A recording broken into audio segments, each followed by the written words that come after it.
오늘의 헤드라인 뉴스입니다. 상승 출발했던 미국 증시가 지역은행의 부실 대출 급증 소식에 금융주가 급락하며 하락 전환했습니다. 여기에 미중 무역 갈등 장기화 우려와 정부 셧다운이 11월까지 이어질 가능성까지 겹치며 3대 지수 모두 약세로 마감했습니다. 미국 연방정부 셧다운이 보름째 이어지고 있습니다. 상원이 임시 예산안을 표결에 붙였지만 찬성 51표, 반대 45표로 또 부결됐으며 민주당은 오바마 케어 보조금 연장을 우선 논의해야 한다는 입장을 고수하면서 정부 재가동 협상은 교착 상태에 빠졌습니다. 트럼프 행정부가 중국의 한화오션 제재를 한미 조선 협력을 약화시키려는 시도라고 비판했습니다. 미 국무부는 중국이 민간 기업 운영에 간섭하고 있다며 이를 무책임한 행위로 규정했습니다. 지난달 글로벌 전기차 판매량이 전년 대비 20% 늘어난 210만 대로 역대 최대치를 기록했습니다. 유럽에서는 보급형 전기차 판매가 늘었고 미국은 보조금 종료를 앞둔 수요가 몰리며 전체 판매 증가를 이끌었습니다. 업계는 이번 상승세가 전기차 캐즘 극복의 신호가 될지 주목하고 있습니다. 시청자 여러분 안녕하세요. 여러분의 성공 투자를 응원합니다. 출발 증시와이드 2부 시작합니다. 진행의 이가은입니다. 어제 뉴욕 증시는 하락하면서 마감했습니다. TSMC 호실적으로 상승 출발했지만 지역 은행들의 대출 문제가 다시 불거지게 되면서 어제는 하락 마감하는 모습이었습니다. 투자자 입장에서는 2023년에 있었던 실리콘밸리 은행 파산 사태가 다시 한번 떠오를 수밖에 없는 상태였는데요. 그러다 보니까 안전자산 쪽으로 선호 심리가 높아졌고요. 10년물 국채 금리가 지난 4월 이후 처음으로 4% 아래 3.9%로 마감하는 모습도 나타났습니다. 그리고 장 마감한 이후에는 트럼프 대통령이 GLP-1과 관련해서 가격을 낮추라는 압박을 했다고 하죠. 그러면서 노보노디스크와 일라이 릴리가 지금 시간 외에서 2에서 3% 정도 하락하고 있으니까 오늘 우리 시장에서는 어떻게 반영하게 될지도 함께 체크해 보시면 좋겠습니다. 자, 그럼 이어서 오늘 저희가 준비한 코너도 하나씩 소개해 드리도록 하겠습니다.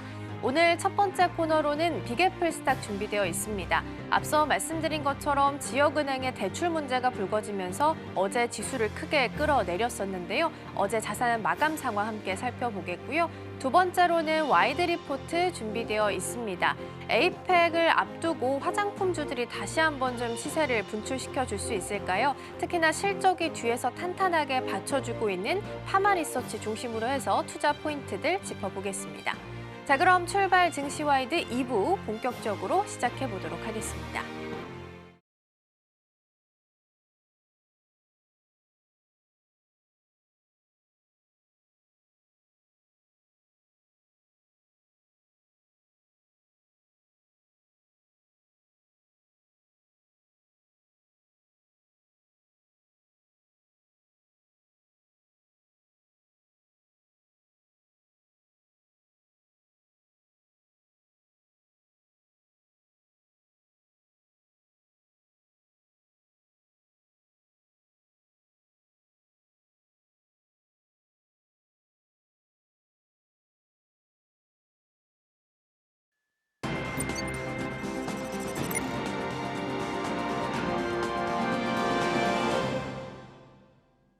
지역은행들의 부실 대출 이슈로 인해서 시장 안에서 정말 유동성이 풍부한가라는 부분에 대해서 의문을 가질 수밖에 없게 됐습니다. 특히나 QT 중단을 선언했던 연준의 입장에서는 더 셈법이 복잡해질 수밖에 없겠죠. 다양한 이야기들 나눠보겠습니다. 오늘 도움 말씀에는 서울경제TV 윤경철 본부장 자리해 주셨습니다. 본부장님 어서 오세요. 네, 안녕하십니까?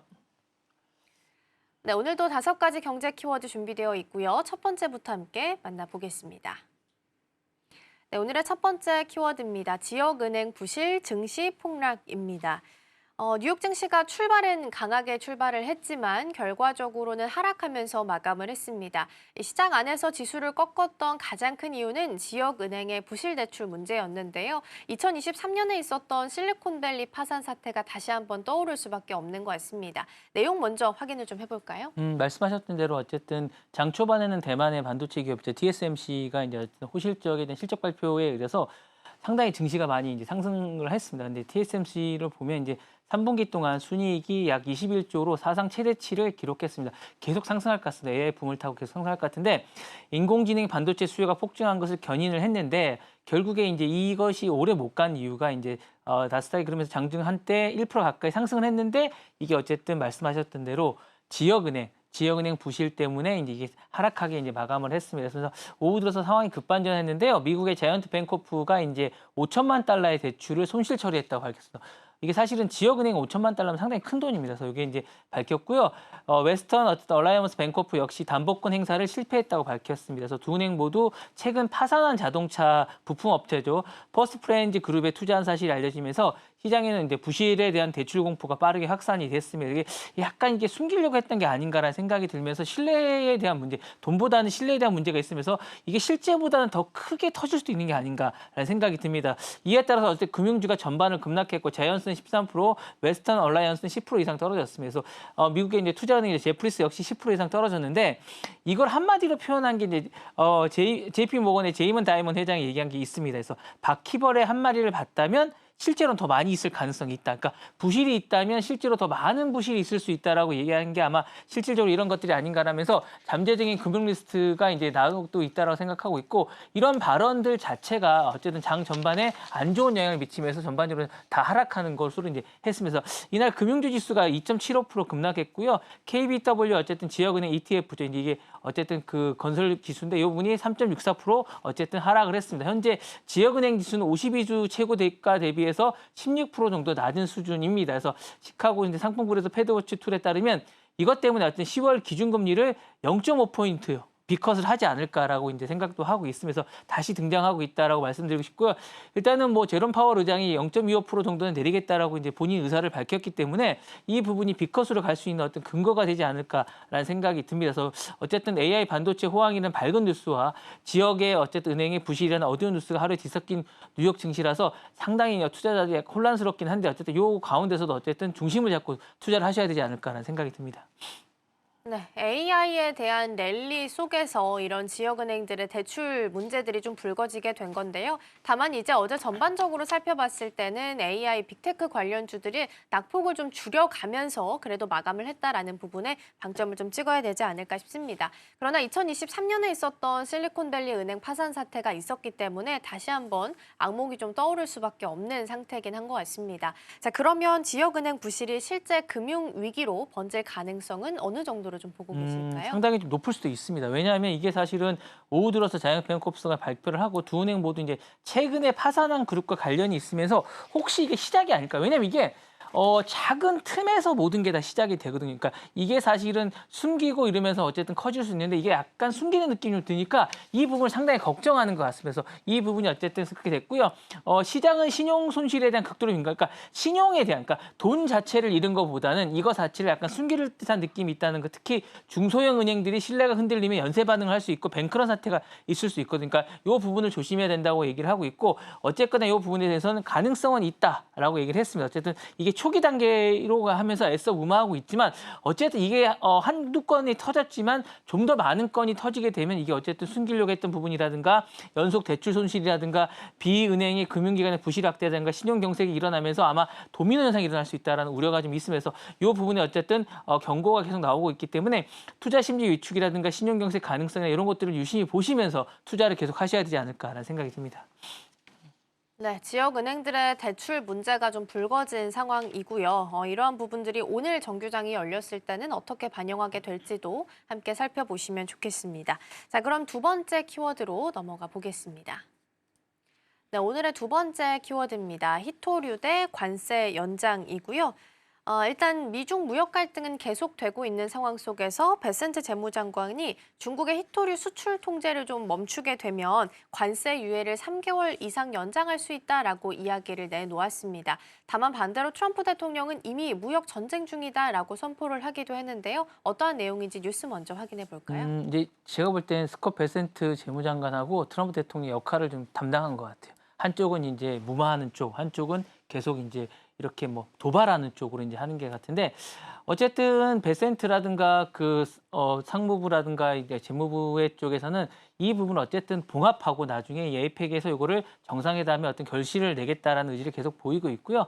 트럼프 대통령은 이와 무관하게 그날 상황에 맞게 자신이 멘트를 계속하면서 시장을 흔들고 있습니다. 약간 이런 전국이라 보시면 될 것 같고요.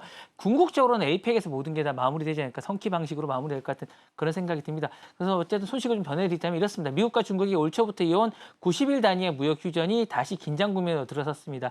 다음 휴전 시한이 11월 10일입니다. 이제 불과 얼마 안 남았고 몇 주 안 남았다라는 게 이제 이슈가 되고 있고요. 미 재무장관인 스콧 베센트가 워싱턴 기자회견에서 이 부분을 그러니까 히토리오 부분에 대해서 구체적으로 뭔가를 애매모호하게 얘기하지 말고 구체적으로 얘기를 해주면 우리도 90일 연장을 더 하겠다라고 얘기를 합니다. 그래서 이 부분에 대해서 협상 여지를 했고요. 어쨌든 빨리 답을 달라는 거고 아마 이 부분도 제가 볼 때는 10월 말에 있을 그 협상에서 결과가 나오고 왜냐하면 11월 10일이기 때문에 이게 타이밍이 절묘한 것 같아요. 전체적으로 절묘한 것 같아서 이렇게 된 것 같고 중국의 새로운 규정은 히토류가 소량이라도 어쨌든 이 부분을 사실은 자원무기로 보면서 신고하겠다. 그리고 이제 해외 반출을 하지 않겠다라는 의미를 좀 가지고 있는데 베센트 장관 이거를 빨리 좀 시장을 안정화시키는 정책으로 내놔라라고 얘기를 해갖고 요 부분들이 어쨌든 투자를 하시는 분들이 이거 잘 보셔야 되는 게 뭐냐면 이 부분들이 어쨌든 협상을 되는 턴키 방식으로 가는 방향이기 때문에 조금씩 이제 아마 이 시장에 반영이 될 겁니다. 이런 의지들이. 그래서 이런 부분들이 있지 않을까라는 생각입니다. 물론 중간에 이제 트럼프 대통령이 강경한 발언을 할 때마다 출렁이겠지만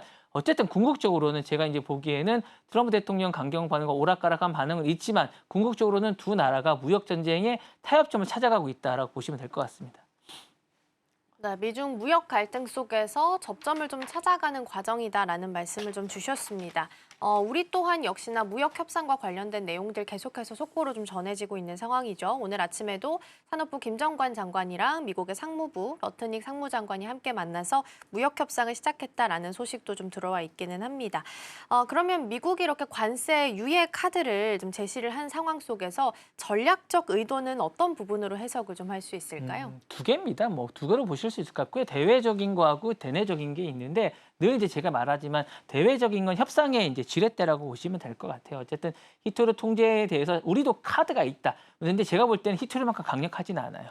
이게 어쨌든 너무 자주 써서 이게 사실은 예방 효과가 별로 없습니다. 너무 자주 예방 주사를 놔가지고 제가 볼 땐 중국이 이제는 이 부분에 대해서 별로 움츠러들 것 같지가 않습니다. 그리고 실질적으로 대비책도 많이 세워놓은 것 같아요. 그래서 사실상 이렇게 얘기하지만 어쨌든 협상의 지렛대 확보와 이제 명분 싸움인 것 같은 그런 생각이 들고 시장에는 이제 이 부분에 대해서 어쨌든 미국이 협상의 중심에 있다라고 안정 신호를 보내는 게 아니고 우리가 이걸 가지고 히터를 휘둘리지 않는다라는 메시지를 어쨌든 뉴욕 정치에 보내고 있는 게 아닌가라는 생각이 들고 그다음에 이제 내부적으로는 내부 단결의 의미가 좀 있는 것 같아요. 정치적 메시지를 자신의 어쨌든 지지층에게 보내면서 나는 강력한 대통령이다. 나는 흔들리지 않는다라는 걸 보여주면서 트럼프 행정부가 중국에 굴복하지 않는다. 필요한 경우 언제든지 우리가 우위에 쓸 수 있다라는 걸 보여주면서 아마 이 부분의 결집과 함께 내년도 중간 선거를 대비한 어떤 메시지 같은 게 아닌가라는 생각이 좀 듭니다. 네. 네, 히토류 통제와 관련된 내용까지 먼저 좀 살펴봤고요. 오늘도 이제 관세 협상 한국과도 좀 이야기가 나오고 있는 상태이기 때문에 나오는 대로 추가적인 뉴스들도 함께 살펴보도록 하겠습니다. 자, 그럼 넘어가서 세 번째 키워드 만나보겠습니다. 네, 오늘의 세 번째 키워드입니다. 세상에서 가장 비싼 재판이고요. 머스크의 초대형 보상안을 둘러싸고 법적 공방이 좀 있었는데 막바지로 향하고 있다고 합니다. 일단 테슬라의 항소를 심리를 했고요. 판결은 수개월 내에 나올 예정이라고 하는데 어떤 내용일까요? 이게 되게 중요한 게 뭐냐면 이제 보상안 자체도 좀 중요한데 델라웨어 주가 사실은 이제 친기업적인 게 아니에요. 사실은 이제 반기업적인 약간 이런 느낌인데 사실은 여기에 이제 어쨌든 이번 판결이 만약에 어떻게 나냐에 따라서 테슬라 개인의 부에 대해서는 어차피 자신이 계속 패키지가 있고 세계 1위 부자이기 때문에 제가 볼 땐 크게 의미가 없을 것 같습니다. 다만 이게 이번에 어쨌든 했던 상당수의 기업들이 델라웨어에 있는데 이 기업들이 어쨌든 이번 판결을 보고 법인을 어디로 옮기겠다라는 의지를 많이 보일 것 같습니다. 이 부분이 핵심이라고 하는데 어쨌든 내용을 좀 보시면 이렇습니다. 2018년 테슬라가 머스크 CEO에게 다시 한번 정리를 좀 해드리면 시가총액 650억 달러에서 6,500억 달러까지 성장시킬 경우에 자신에게 560억 달러의 어쨌든 패키지안을 돈을 이제 준다는 거죠. 그래서 엄청난 금액입니다. 어쨌든 10배를 성장을 시키면 자신에게 시가총액을 10배를 성장시키면 보상을 하겠다. 한 10분의 1 정도를 보상하겠다 매출에 이렇게 얘기하고 있는데 이 계약의 공정이 불분명하게 이루어졌는 거니까 너무 많이 가져가는 돈도 많은데 또 이 테슬라 쪽에서 또 돈을 많이 가져가면 테슬라 자체의 주가가 떨어질 건 분명하거든요. 어쨌든 이 부분에 대해서 어쨌든 이게 이제 주주들과 소송이 벌어졌고요. 이 부분에서 어쨌든 델라웨어의 밑에 있는 하급 법원에서는 지난해 주주들에게 충분한 정보가 제공되지 않았고 테슬라 이사회가 머스크의 영향력 아래 있다라는 이유로 이 보상안을 무료로 판결했습니다. 그래서 이게 이제 항소를 하면서 이제 대법원에 가게 됐는데 그래서 이 부분이 어쨌든 쟁점으로 다뤄지고 있습니다. 쟁점의 핵심은 세 가지인 것 같아요. 머스크와 협상 과정에서 부당한 영향력을 행사했는가? 이거 증명하기 쉽지 않을 것 같은 생각이 좀 드는데 두 번째로는 주주들이 충분한 정보를 바탕으로 의사결정을 했는가? 요거는 충분한 정보가 있었던 느낌이 좀 있는데 어쨌든 머스크하고 두 부분의 충분한 정보라는 부분이 이제 핵심 쟁점인 것 같습니다. 충분한 정보가 어느 정도까지를 충분한 정보로 보느냐가 아마 핵심 쟁점이 아닐까라는 생각이고요. 마지막으로 이제 주주 재포결로 그 절차 결함이 보완될 수 있느냐라는 겁니다. 사실 이 부분은 이제 계속 쟁점이 될 수 있을 것 같고 상당히 법리 논리가 많이 적용될 것 같은데 이 부분에 대해서 테슬라 측은 지난해 실시한 주주총회에서 다수의 찬성으로 보상안을 재확인했다고 했고 절차 통결이 수정됐다라고 얘기했습니다. 다만 이걸 소송을 제기한 쪽은 머스크가 사실상 협상을 주도하고 있고 주주들이 독립적 판단을 내릴 수 없다. 이것도 어느 정도 설득력이 있는 것 같습니다. 어쨌든 이 부분이 있기 때문에 어쨌든 쟁점이 상당히 이슈가 되고 있고 어쨌든 이 부분이 대법원에서 판결을 기다리고 있습니다. 그래서 이 부분에 따라서 사실은 이제 상당한 의미를 하고 일론 머스크 자체에도 상당한 의미가 있고 테슬라에도 의미가 있겠지만 이 판결에 좀 전에 말씀드렸듯이 모두 말씀드린 것처럼 이 판결에 따라서 많은 델라웨어에 본사를 두고 있는 기업들이 옮길 가능성이 있다. 만약에 머스크가 지게 되면 상당수 옮긴다라고 생각하시면 될 것 같고요. 그렇지 않고 이제 머스크가 승리하거나 부분 승리를 거두게 되면 보류하지 않을까라는 생각이 듭니다. 네, 그래서인지 테슬라가 원래는 광고를 하지 않는 기업으로 좀 유명하죠. 그런데 이제 현지 시간 16일 기사를 좀 봤을 때는 규모 그 보상안 승인 투표를 좀 두고서 홍보를 하기 위해서 광고를 좀 넣었다라는 소식도 좀 보도가 되기도 했습니다. 그만큼 좀 중요한 문제로 다루고 있다라고 해석을 좀 해볼 수 있을 것 같고요. 이러한 판결 결과가 다른 대기업 경영진의 보상 구조에도 영향을 줄 수 있다라고 보실까요? 저는 있을 것 같아요. 그러니까 이게 지금 하지는 않지만 사실은 이게 기본적으로 이제 머스크처럼 이 보상안에 욕심을 내지 않는 CEO들이 많아서 그렇지 사실 스타 CEO들이 많습니다. 뭐 엔비디아도 마찬가지고 메타도 마찬가지고 이렇게 보시면 창립자가 CEO를 거의 하고 있지 않습니까? 그러니까 그런 CEO들이 어쨌든 말 한마디 한마디가 어쨌든 주가가 떨어졌을 때 방어를 하기 위해서 어디가 이제 특히 이제 엔비디아가 최근에 많이 하고 있는데 리사수라든가 이런 CEO들이 뭔가를 자신의 어쨌든 부에 대해서 욕심을 가진다거나 동기부여라든가 시장에 던진 메시지가 있기 때문에 이게 판결이 만약에 대주주 경영진에게 보상안을 이 정도 매출을 만약에 자신이 10배 정도 약속하고 10배 늘어난 매출 중에서 10분의 1을 자기가 가져가는 거 오케이 한다. 그러면 다른 정도 많이 할 가능성이 있을 것 같아요. 뭐 돈에는 장사가 없다고 얘기하고 있지 않습니까? 그래서 일론 머스크의 보상하는 금액뿐만 아니라 성과 연동에 대한 구조의 상징으로 보고 있기 때문에 이 사회가 정한 매출의 시가를 달성했고 이렇게 준다고 하면 다른 기업도 훨씬 더 강할 수 있습니다. 근데 다만 이게 부정이 되면 이 부분에서 상당히 앞으로 뭔가를 줄 때는 조심하지 않을까. 그리고 이제 제재가 오지 않을까라는 생각이 들고 어쨌든 이 델라웨어 법원이 머스크의 무효로 이제 확정을 하게 되면 미국 내 상장 기업은 이사회 구성이랑 CEO 보상 절차를 훨씬 강화해야 될 것 같습니다. 지금처럼 이렇게 느슨하게 하거나 이렇게 주면 약간 배임이라든가 이런 거에 휩싸일 수 있기 때문에 이 부분에 어쨌든 창업자 중심의 기업이라든가 CEO의 지배력이 강한 테크 기업들은 상당히 영향을 받을 가능성이 있다라고 말씀드리고 싶습니다. 네, 보상안과 관련된 키워드까지 잘 살펴봤고요. 이어서 네 번째 주제로 넘어가 보겠습니다. 네, 오늘의 네 번째 주제입니다. 미국 페니 중단 여파이고요. 미국 재무부가 올해 초에 페니 생산을 단계적으로 중단하겠다라는 내용을 발표를 했고 이에 대한 내용을 이 시간에 짚어본 바가 있습니다. 근데 이에 일부 소매점들이 최근에 이제 정확한 잔돈을 좀 맞추기 어려워졌다고 하는데요. 자세한 뉴스 먼저 확인해 보겠습니다. 미국 편의점에 가보시면 이게 뒤에 끝전이 붙어 있어요. 0.25달러라든가 뭐 24달러 뭐 이렇게 막 붙어 있어요. 그러니까 이게 뭐 1달러 단위로 모두 다 끊어지지는 않습니다. 그래서 0.25달러인 페니가 상당히 중요한데 사실은 그래서 이제 미국 재무부가 올해 초에 이 제작 단가가 액면가보다 비쌉니다. 페니가 어쨌든 구리기 때문에 단계적으로 중단하겠다고 얘기를 했고요. 일부 지역에서는 이미 동전 공급이 중단이 되고 있습니다. 그러면서 소매업 자체가 잔돈 문제로 혼란을 겪게 되는데 이게 어쨌든 1페니가 만약에 이제 줄게 되면 이게 만약에 0.75 만약에 4.75달러다. 그러면 이제 소매점에서는 얼마를 받을 것 같으세요? 혹시? 5달러를 받은. 예, 그렇죠. 그러니까 이게 사실은 신용카드를 가진 분들은 상관이 없는데 신용카드가 생각보다 이제 하층 쪽에서는 그렇게 많이가 쓰지 않으면서 동전을 많이 쓰는데 자기 0.25달러 손해 보는 거예요. 그렇게 되면 어쨌든 이 소매 부분에서 상당히 손해가 보게 되고 2센트 이상 든다라고 얘기를 하는데 이 부분이 상당히 이제 어쨌든 있을 것 같고 미국 전역의 편의점이라든가 소매체인이라든가 뭐 이런 부분에서 발빠르게 대응을 나서고 있는데 대표적인 게 이렇습니다. 그러니까 위스콘신주 기반의 퀵랩이라는 곳이 있는데 이게 어쨌든 델리 같은 겁니다. 그러니까 델리가 뭐냐면 우리로 따지면 편의점 같은 겁니다. 편의점 같은 건데 뭐 커피도 팔고 뭐 이렇게 하는 건데 어쨌든 이런 걸 많이 이제 일반 소비자들이 많이 이용하는데 현금 결제 시 5센트 단위로 내림 처리를 하고 있고 카드나 모바일 결제에서는 그대로 유지한다고 합니다. 그래서 이 부분에 대해서 이렇게 하고 있는데 일부 매장은 페니 부족 안내문을 붙이고 오히려 이 부분을 업그레이드 반올림을 하고 있다라고 합니다. 그래서 어쨌든 이런 부분을 손해를 보기 때문에 소비업계에서는 이번 조치가 단순한 잔돈 부족을 넘어서 저소득층에게 거래 문제로 이제 비화될 수 있다라고 이야기를 하고 있으면서 미국 편의점협회나 식료품연합회는 정부가 거래 단위를 공식적으로 5센트로 조정해야 된다라고 이야기를 하고 있고요. 어쨌든 이 단위를 어쨌든 조정해야 될 것 같아요. 그렇지 않으면 어쨌든 저소득층이 더 돈을 많이 지불하는 이런 사태가 오지 않을까라는 생각이 듭니다. 네. 네, 잔돈을 맞추기 어려워지면서 일부 소매점들이 잔돈과 관련된 문제를 좀 겪고 있다라는 키워드 살펴보고 있고요. 실제 현장에서 일단 문제점이 좀 발생하고 있는 것으로 파악이 됩니다. 자, 그럼 미국의 결제 문화나 소비 습관을 바꾸는 데 있어서는 어떤 도움을 주게 될까요? 일단 현금 중심의 어쨌든 그 피해가 현실적으로 많이 우려됩니다. 미국은 사실은 크레딧 카드 그렇게 좋아하지 않아요. 현금을 되게 좋아하고 뭐 택시를 타거나 이럴 때는 그렇게 하는데 그리고 팀 문화가 발달돼 있어서 현금을 늘 가지고 다닙니다. 그래서 소액 결제 시 실제 결제 금액이 올라가는 구조가 될 수 있습니다. 예를 들면 2달러 52센트의 상품이 페니가 없을 경우에 2달러 55센트로 반올림 되고요. 어쨌든 이 신용카드나 뭐 어쨌든 현금 이용자만 잃는 셈이 되는 겁니다. 그래서 신용카드나 모바일 결제는 그대로 유지되기 때문에 결제 방식에서 역차별이 올 수 있다는 건데 돈을 많이 버는 사람이 그런 게 아니라 돈을 못 버는 사람이 역차별을 당하는 구조이기 때문에 저소득층이라든가 은행 계좌를 디지털 수단에 접근이 제한되는 경우가 많습니다. 왜냐하면 저소득층은 계좌를 만들 수가 없습니다. 신용카드에서 이 부분에 있기 때문에 이 때문에 현금이 없는 사회로 급격한 이동은 경제적 배제를 느낄 수 있고 심할 수 있어서 부익부 빈익빈을 더 만들 수 있다는 생각이 좀 듭니다. 그래서 이 부분이 어쨌든 상당한 문제가 될 것 같고요.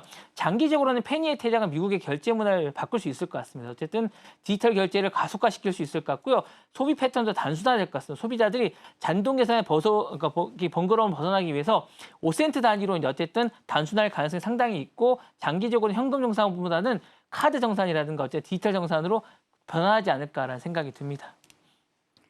네, 결제 패턴에 변화를 좀 줄 수 있겠다라는 부분까지 살펴봤고요. 이어서 마지막 키워드 만나보겠습니다. 네, 오늘의 마지막 키워드입니다. 트럼프 제안 단칼 거절입니다.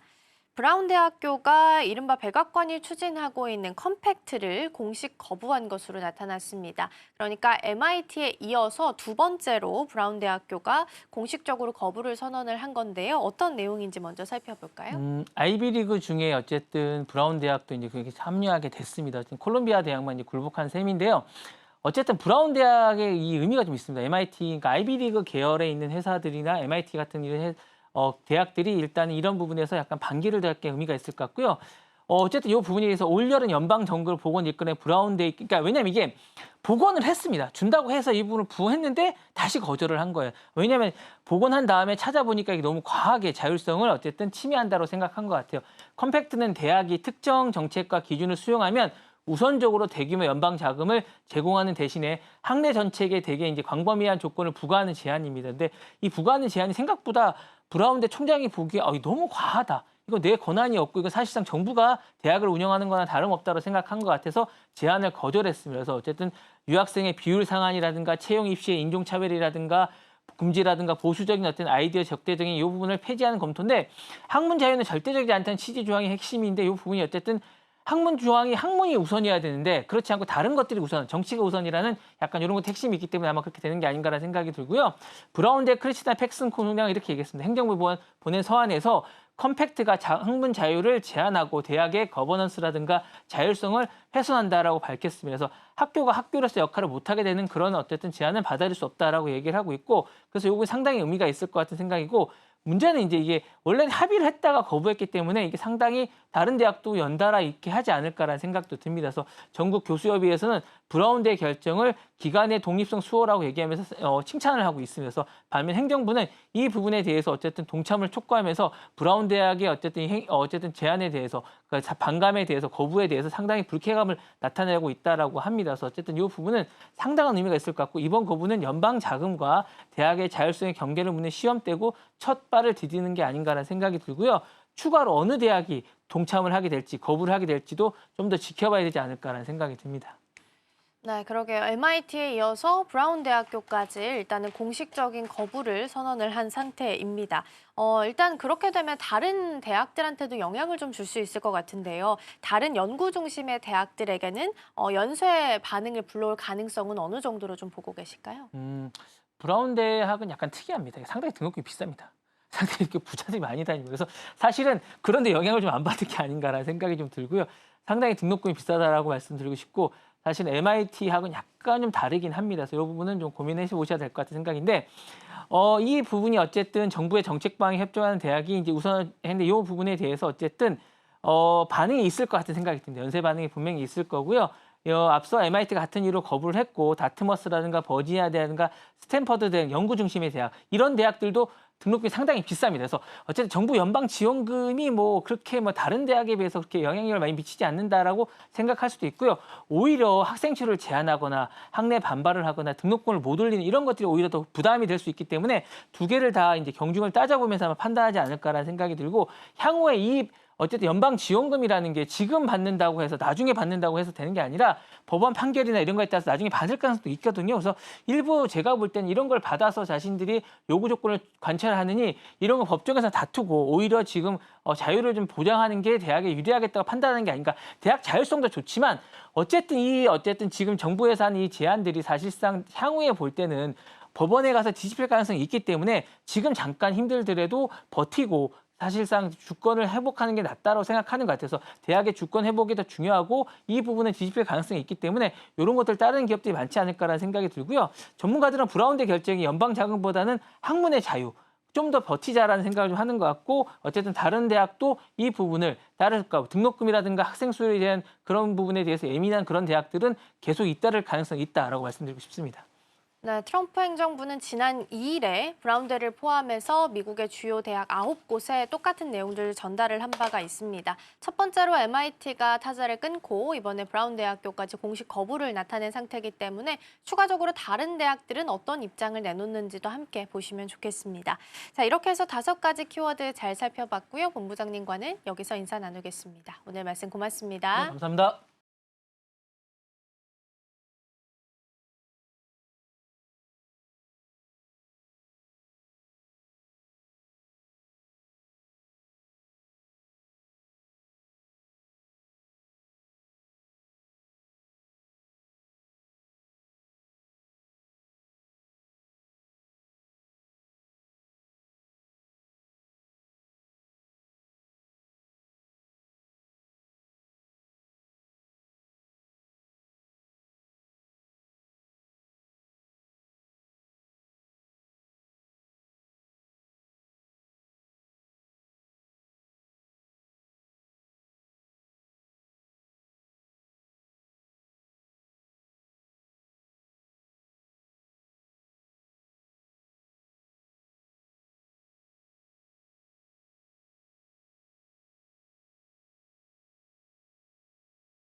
증권가들이 바라보는 종목에 대한 시선들 함께 살펴보겠습니다. 와이드 리포트 시간입니다.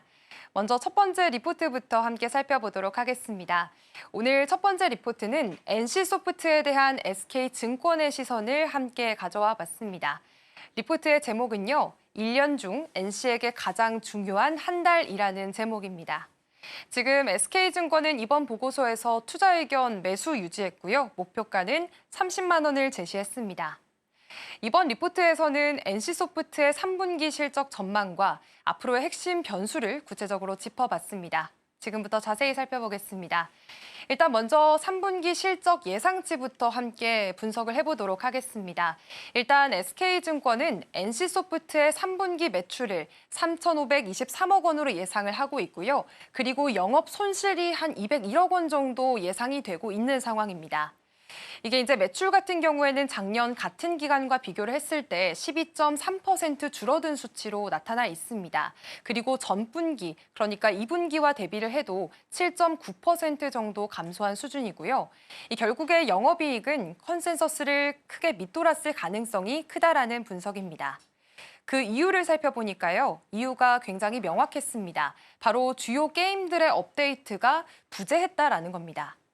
이 리니지 시리즈와 블레이드 앤 소울 등 핵심 IP들의 업데이트가 부진하면서 지금 PC 게임 매출을 살펴보면 7.1%가량, 그리고 모바일 부문은 5.1%가량 감소할 것으로 나타났습니다.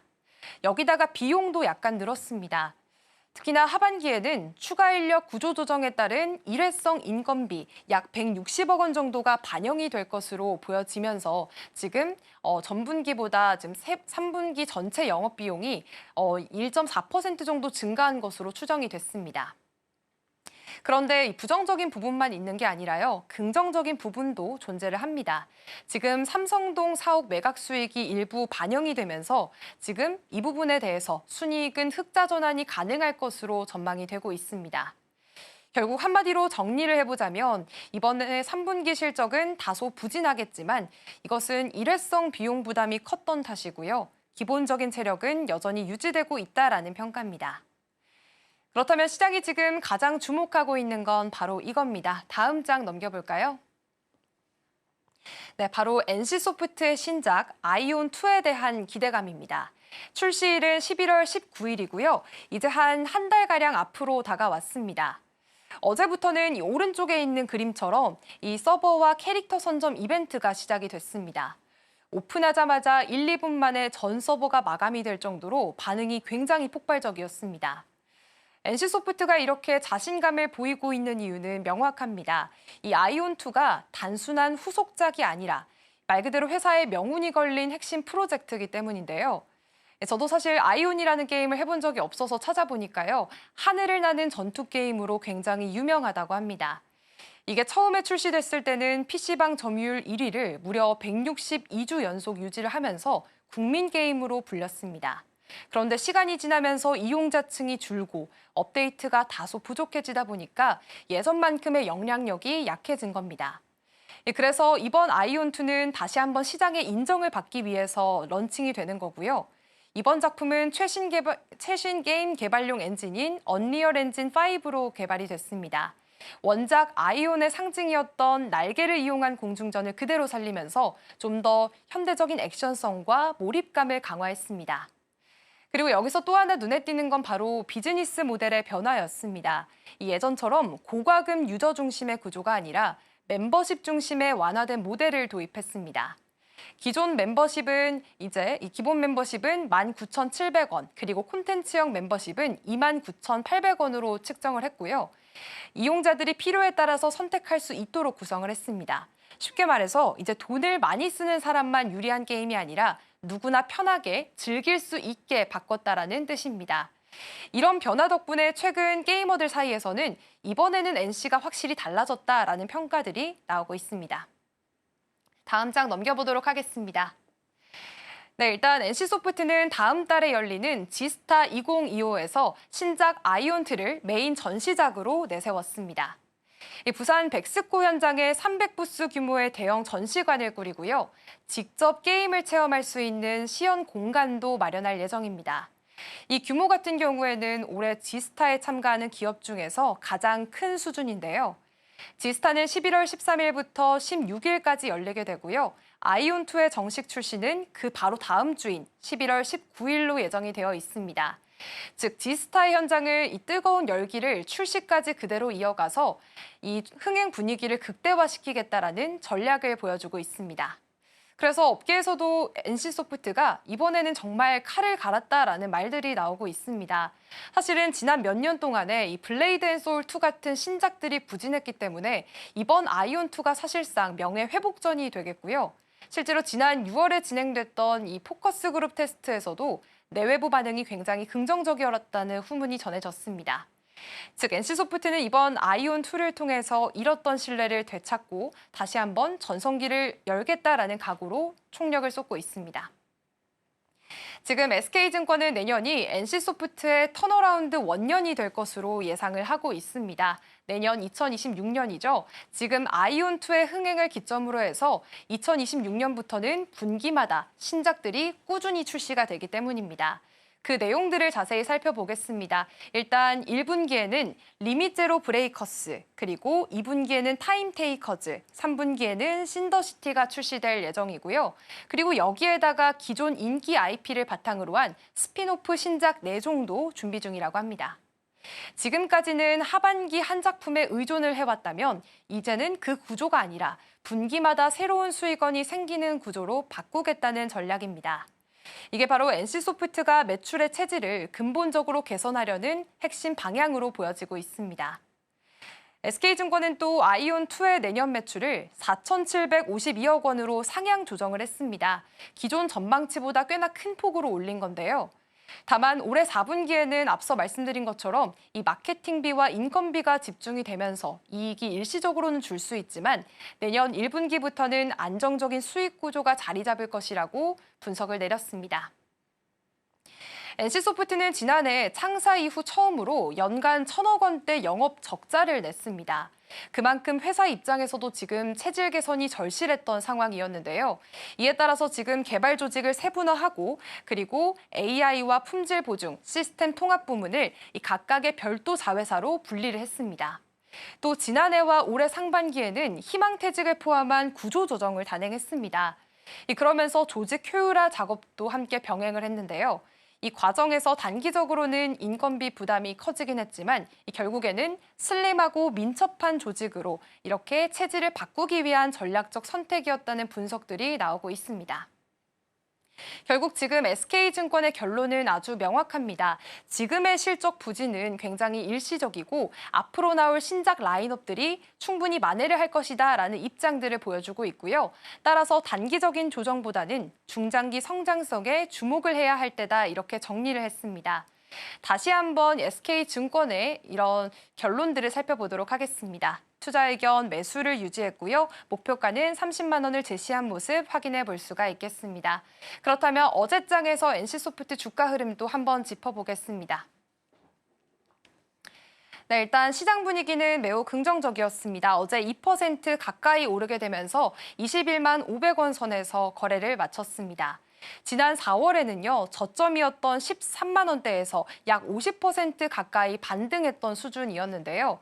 이런 상승세의 가장 큰 배경은 아무래도 신작 아이온2에 대한 기대감을 꼽을 수가 있겠습니다. 아직까지는 실적이 본격적으로 개선이 된 건 아니지만 투자 심리가 이미 다음 분기부터는 달라질 것이다라는 쪽으로 옮겨가고 있습니다. SK증권은 이렇게 평가를 내리고 있습니다. NC소프트 주가는 아이온2 출시 전까지는 견조한 흐름을 이어갈 가능성이 높고요. 만약에 조정이 오더라도 그건 매수 기회로 볼 수 있다라고 이야기를 했습니다. 과연 아이온2가 리니지 이후에 NC의 그런 IP 대표 부활작이 될 수 있을지 그리고 실제 흥행으로 이어질 수 있을지가 향후 주가 흐름의 핵심 포인트가 될 것으로 보입니다. 자, 그렇다면 다음 리포트로 넘어가 보겠습니다. 네, 이번에는 파마리서치에 대한 교보증권의 분석을 가져와 봤습니다. 리포트 제목이 흥미롭습니다. 3분기 프리뷰, 이럴 때 사야지라는 제목인데요. 일단 그 자세한 내용들을 함께 살펴보도록 하겠습니다.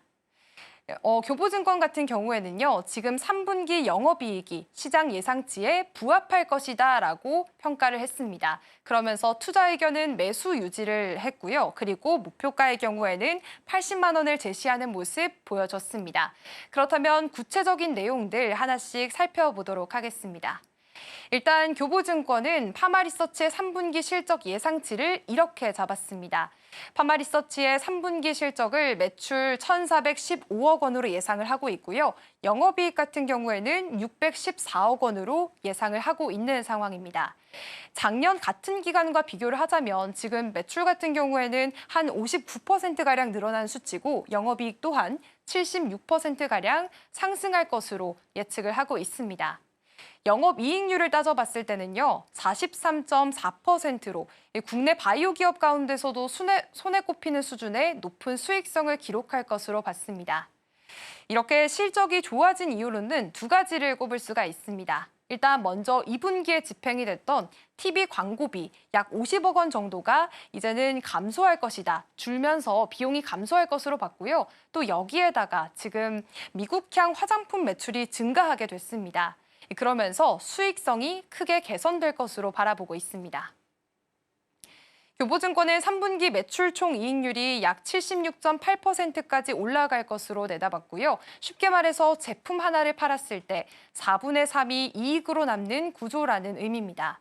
다만 내수시장에서는 잠깐 주춤한 부분도 있었습니다. 그 내용을 자세히 살펴보면요. 지금 7월과 8월에는 의료계의 파업 여파로 인해서 피부과의 페이닥터들의 복귀가 늦어지게 됐습니다. 그러면서 의료기기 매출이 일시적으로 감소했다라는 분석들을 내놓고 있는데요. 하지만 교보증권은 이런 부분들을 일시적인 현상으로 보고 있습니다. 특히나 리쥬란 같은 일반 소비자용 제품 같은 경우에는 크게 영향이 없었고요. 9월부터는 이미 매출이 회복세로 전환한 것으로 보입니다. 게다가 최근에는 외국인 관광객들이 빠르게 늘고 있습니다. 그래서 4분기에는 국내 의료기기 매출이 크게 성장할 가능성이 높다라고 전망했습니다. 이번 리포트에서 가장 눈에 띄는 부분이 바로 미국향 화장품 매출 부분이었습니다. 이 파마리서치는 사실 작년까지만 해도 해외 화장품 매출 비중이 거의 없었는데요. 올해 들어서는 폭발적인 성장세를 보이고 있습니다. 일단 1분기까지만 해도 전체 매출 중에서 수출 비중이 한 1% 정도밖에 되지 않았습니다. 그런데 2분기에는요, 이게 급증을 하면서 10%까지 올라오게 됐고요. 그리고 지금 3분기에는 이 추가적으로 더 늘어날 것으로 추정이 되고 있습니다. 교보증권이 실제 수출입 데이터를 분석한 결과를 살펴보니까요. 2분기 대비해서 약 17% 성장한 것으로 나타났다고 밝혔습니다. 이 성장 같은 경우에는 무엇보다 미국 내에서 유통망이 확대됐기 때문인데요. 일단 리쥬란 브랜드의 인지도가 굉장히 빠르게 올라가고 있습니다. 일명 연어주사라고 불리기도 하죠. 이거에 대한 인지도가 늘어나면서 미국 내에서도 유통망이 확대가 되고 있고요. 또 미국 내에서 프리미엄 화장품 수요가 늘고 있습니다. 그렇기 때문에 자연스럽게 고마진 제품의 비중이 커졌다라는 분석입니다. 이 결과적으로 파마리서치의 사업 구조가 예전에는 의료기기의 중심이었다면 이제는 화장품과 의료기기 이렇게 이중축으로 바뀌고 있다. 이게 이번 리포트에서 가장 중요한 포인트였습니다. 그리고 수출 의료기기 부문도 꾸준한 성장세 이어가고 있습니다. 3분기 수출 매출을 살펴보시면요. 수출 의료기기 매출이 264억 원이 찍힐 것으로 예상이 되고 있습니다. 이건 전분기보다 한 8.7% 증가하는 수치가 되겠는데요. 일단 분기 기준 사상 최대치를 경신할 것으로 보여지고 있습니다. 특히나 4분기에는요. 지금 유럽향 초도 물량 선적이 반영될 것으로 보입니다. 그동안 아시아 중심으로 이뤄졌던 수출이 이제는 미국에서 유럽으로까지 확대되는 그런 전환점이 될 것으로 기대가 되고 있습니다. 자, 이제 시장의 관심은 4분기 실적으로 넘어가고 있습니다. 교보증권의 경우에는 지금 4분기에 외국인 관광 성수기 그리고 이제 피부과 시술 수요 회복이 맞물리게 되면서 내수 의료기기의 매출이 급증할 것이다라고 내다보고 있습니다. 이제 실제로 한국관광공사와 한경에이셀의 데이터를 살펴보시면요. 9월 기준으로 해서 외국인의 의료 소비액이 1,994억 원이 찍히게 됐습니다. 그리고 그 안에서 자세히 바라보니까요. 이 피부과 소비액이 1,150억 원이 되면서 작년과 비교했을 때 81% 늘어난 수치를 보였습니다. 이 국가별로 따로 떼고 보면 중국인은 63%, 일본은 45%, 미국은 59% 증가를 했습니다. 이처럼 외국인 환자들이 급격히 늘게 되면서 피부과 중심의 의료기기와 또 미용기기 업체들이 4분기 실적 기대주로서 다시 한번 부각이 되고 있습니다. 그리고 지금 그 중심에는 파마 리서치가 서 있는 형태가 만들어지고 있는 거고요. 또 최근 들어서는 의료 미용기기와 화장품 업종 전반이 외국인 관광객 급증의 수혜를 톡톡히 보고 있습니다.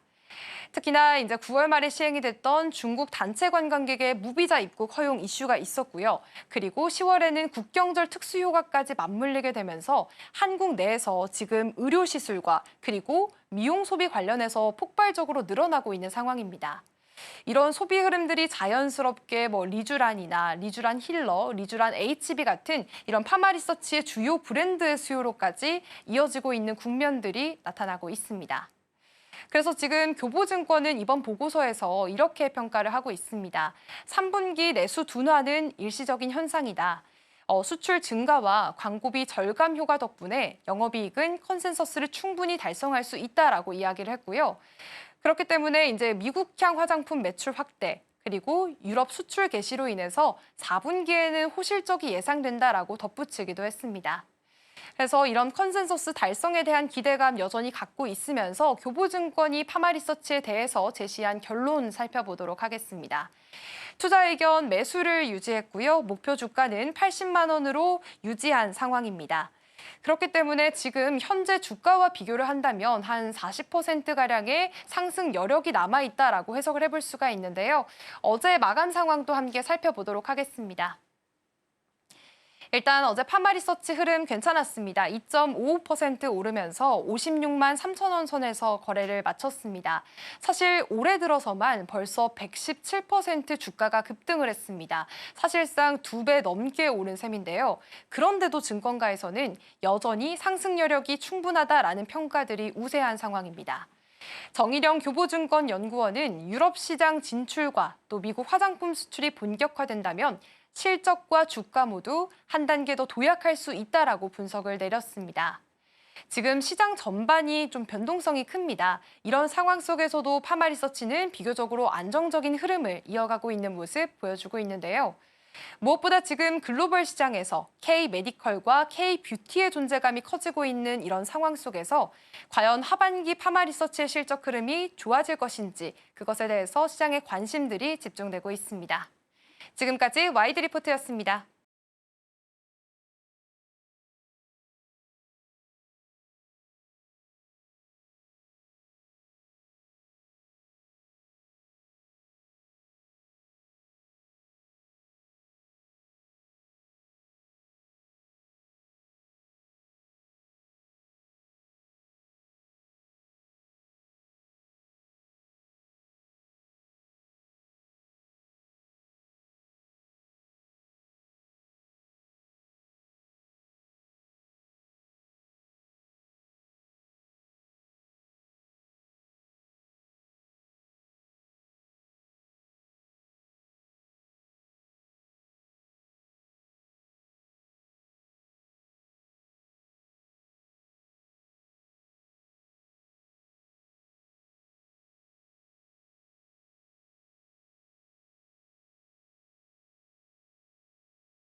개장까지 13분 남은 시점 스탁포인트 시작하겠습니다. SCTV 이민 전문가와 함께합니다. 어서 오세요. 네, 안녕하세요.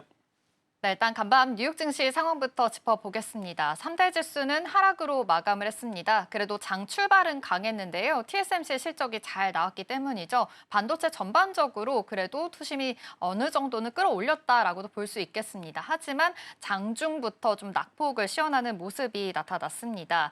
지역 은행들의 이 부실이 지금 우려가 되고 있는 상황입니다. 지금 관련해서 SVB 사태 악몽이 좀 재현되는 것이 아니냐라는 우려까지 나오고 있는 상황이고요. 관련해서도 뱅크런 사태가 있었던 만큼 이 안에서의 모멘텀들도 계속 좀 체크를 해보실 필요가 있어 보입니다.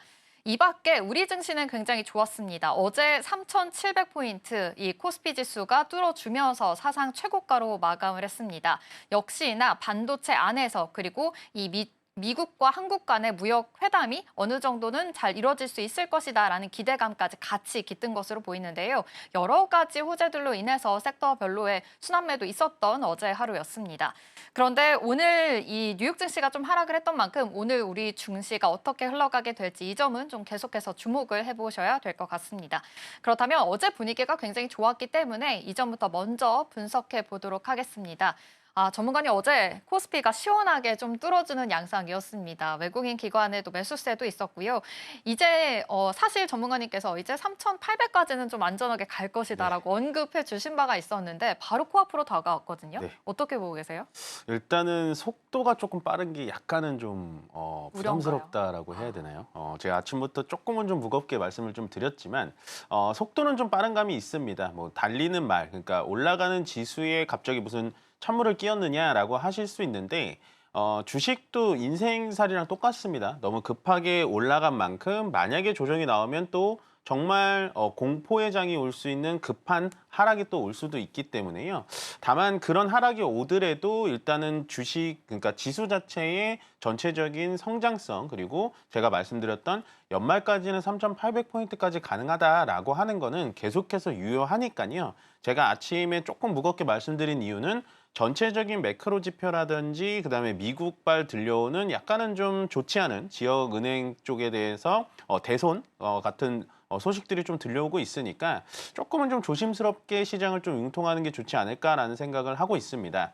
뭐 일단은 어제 복귀를 잠깐 하자면요. 일단 3,700포인트를 뭐 단 하루 만에 넘기는 굉장히 기염을 토했고 어저께 상승된 테마를 본다면 반도체, 자동차, 2차 전지를 꼽을 수가 있겠습니다. 역시나 뭐 2차 전지를 제외하고 난다면 자동차 같은 부분에서는 반도체와 같이 우리나라가 수출 강국인데 수출액에 대해서는 뭐 자동차가 2위이기 때문에 역시나 시가총액 상위 종목들이 올라가 주면서 코스닥 대비 코스피가 상당히 강하게 올라갔다라고 보여주면 될 것 같고요. 오늘은 시장 자체는 일단 오전에는 좀 눌려주면서 시작할 가능성이 높습니다. 우리나라 야간 선물도 좀 눌려있는 상태로 끝이 났기 때문에 오후 시장의 반도체를 중심으로 어떻게 시장을 약간 강보합 내지 약보합으로 마감을 질 수 있는지 확인을 해봐야 될 것 같으니까요. 일단은 오늘 같은 시장에서는 공격적인 매수, 내가 사고 싶었던 종목이 오늘 많이 떨어졌네 라고 하면서 공격적인 매수를 하시다기보다는 오후장까지 지켜보면서 그 종목이 어떻게 안정을 찾아가는지 지켜보는 약간은 보수적인 관점에서 시장을 바라보고 있습니다. 네, 오늘 금요일 시장이니만큼 또 이렇게 여러 가지 순환매가 돌고 있지만 지금 오전 시장에는 놀려주는 장이 될 수도 있다라고 언급을 해주셨습니다. 지금 예측가로도 코스피가 0.5% 하락 출발할 것으로 보이고요. 코스닥에서도 0.15% 하락 출발 예상되고 있는 상황입니다. 그렇다면 뉴욕 증시에서 좀 지수를 억눌렀던 이슈에 대해서 먼저 좀 체크를 해보려고 합니다.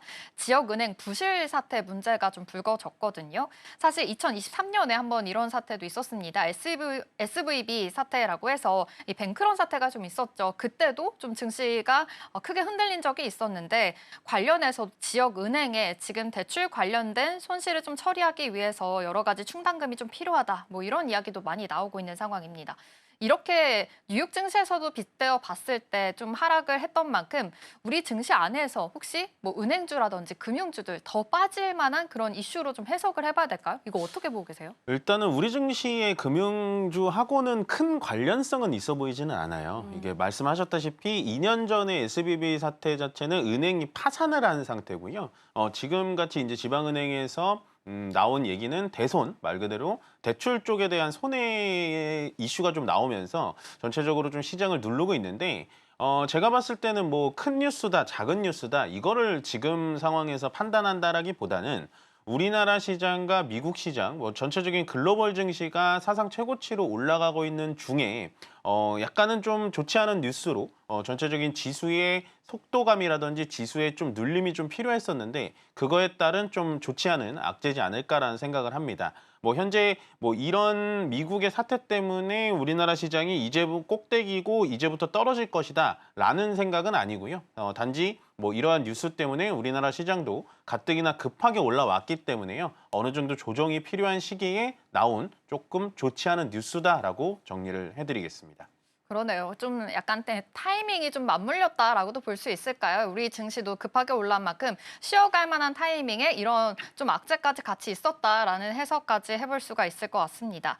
이 와중에 지금 미국과 우리 한국 간의 무역 회담 관련해서 계속 진행 중에 있는 상황입니다. 소식들이 좀 실시간으로 계속 쏟아지고 있는 상황인데요. 정부 협상팀이 미국에 가 있죠. 여러 가지 3,500달러 이런 관련해서도 계속 협상이 지금 이뤄지고 있고 통화수합 이야기까지 계속 나오고 있는 상황입니다.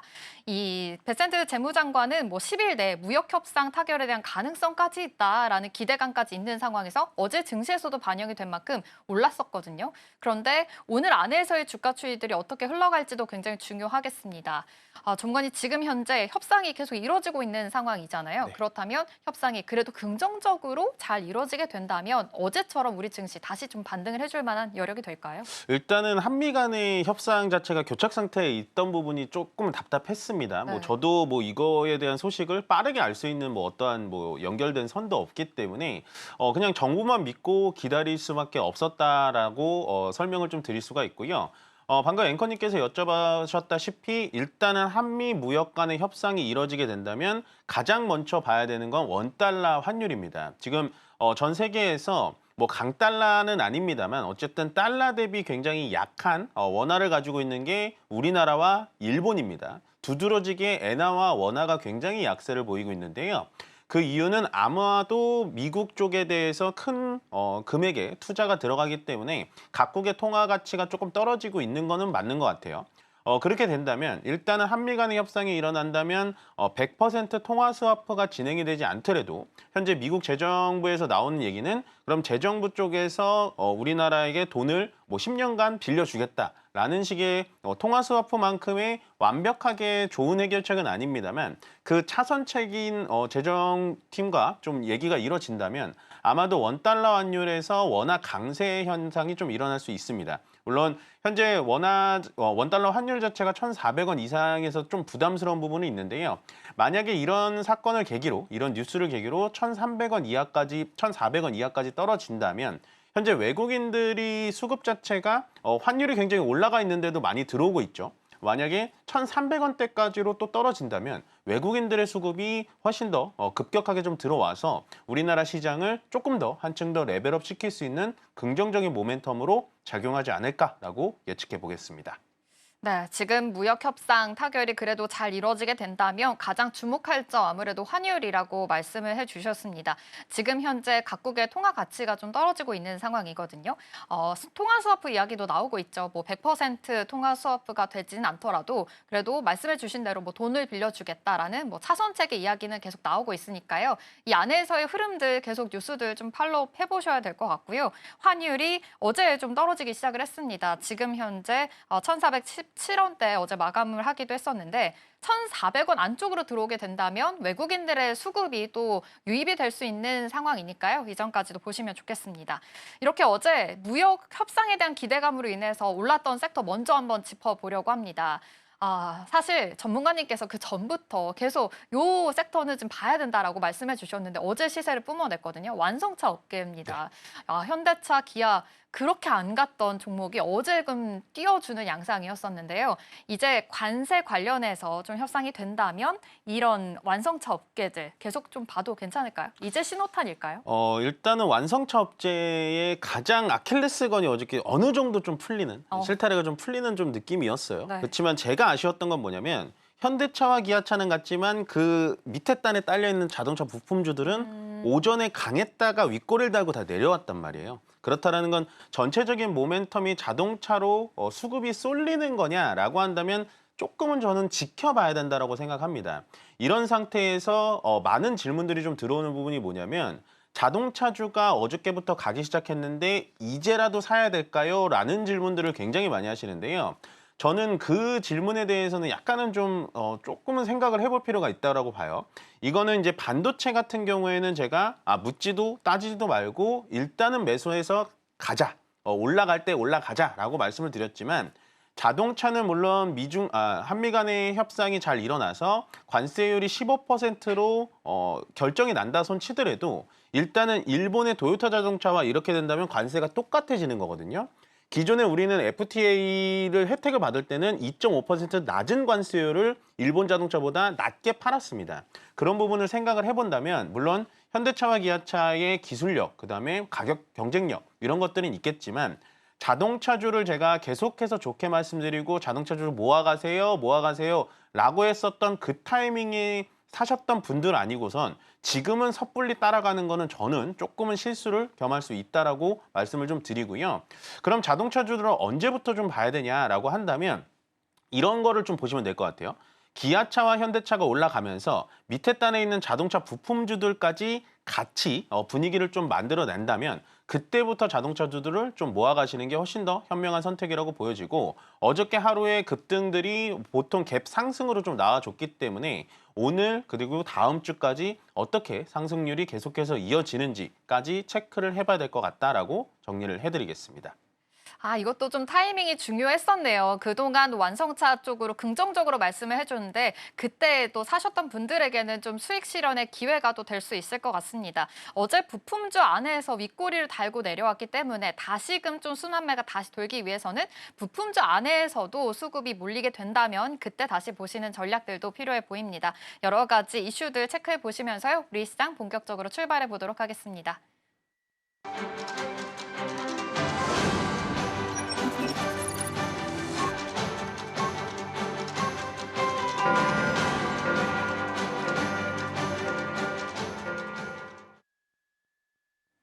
(10월 17일) 금요일입니다. 일단 뉴욕 증시는 3대 지수 하락으로 마감을 했습니다. 이 안에서 좀 모멘텀이 있었죠. 이 지역 은행들의 부실 사태가 좀 나왔기 때문입니다. 여러 가지 우려감으로 인해서 투심이 좀 냉각이 됐다라고도 볼 수 있겠고요. 전반적으로 은행, 금융주들 좀 낙폭을 그렸으니까요. 이 점도 함께 포착해 보시면 좋겠습니다. 그래도 TSMC 실적이 좀 잘 나왔습니다. 반도체 전반적으로 그래도 역시나 훈풍은 여전하다라는 점도 기억해 보시면서 우리 증시 오늘 본격적으로 출발해 보겠습니다.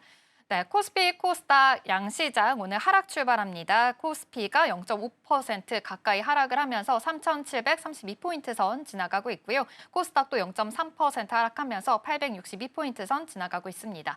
그래도 어제 코스피가 굉장히 큰 폭으로 올랐죠. 3,700포인트 뚫어주면서 좀 상승 랠리 안에서 있다라는 점 함께 체크해 보시면 좋겠습니다. 그럼 코스피의 분위기부터 먼저 살펴보겠습니다. 시가총액 1위부터 5위입니다.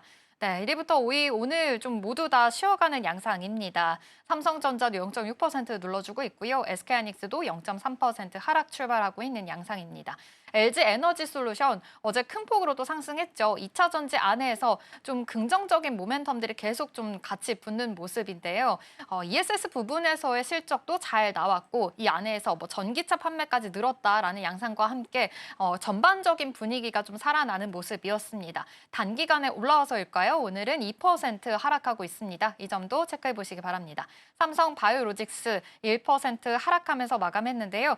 역시나 삼성바이오로직스 안에서도 이 안에서 좀 수주가 있다. 그리고 호실적이 전망이 된다라는 소식으로 인해서 수요일 시장에서는 또 상승하는 랠리가 펼쳐졌었는데 오늘은 0.9% 쉬어갑니다. 그럼 코스닥의 분위기도 함께 살펴보도록 하겠습니다. 1위부터 5위입니다.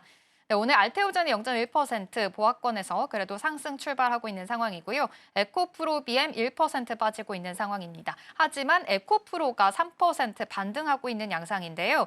에코프로가 이 9월에 전기차 판매 사상 최대 소식이 나왔습니다. 그러면서 프리마켓에서도 굉장히 큰 폭으로 상승세 나타냈었는데 지금 현재 에코프로 BM과 좀 다르게 에코프로는 상방되게 상승하고 있다는 점 체크해 드리겠습니다. 이 밖에 레인보우 로보틱스는 하락하고 있고요. 파마 리서치 오늘 다시 올라오고 있습니다. 0.8%. 미용주 쪽으로 오늘 좀 모멘텀 있을 것으로 보입니다. 관련해서 시간이 있으면 전략까지 함께 짚어보도록 하겠습니다.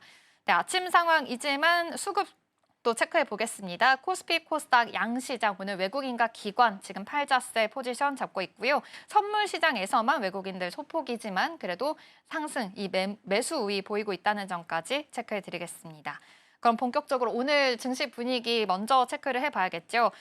전문가님 오늘 양시장 역시 좀 눌러주면서 시작하고 있는 양상입니다. 외국인과 기관 좀 수급도 들어오지 않고 있네요. 어떻게 보고 계세요? 일단은 시장을 눌러줘야 될 타이밍이 좀 눌려주는 것 같아요. 그래서 저는 물론 시장이 오늘 파란빛이 좀 많기는 많지만 네. 심리적으로는 조금 안정이 되는 시장이지 않을까라는 생각을 합니다. 물론 뭐든 매일같이 좀 올라가면 좋겠지만 제가 늘 말씀드리는 매일같이 올라가는 종목도 없듯이 매일같이 올라가는 지수도 없으니까 오늘은 건강한 조정으로 받아들이시는 게 가장 좋아 보인다라고 보면 될 것 같고요.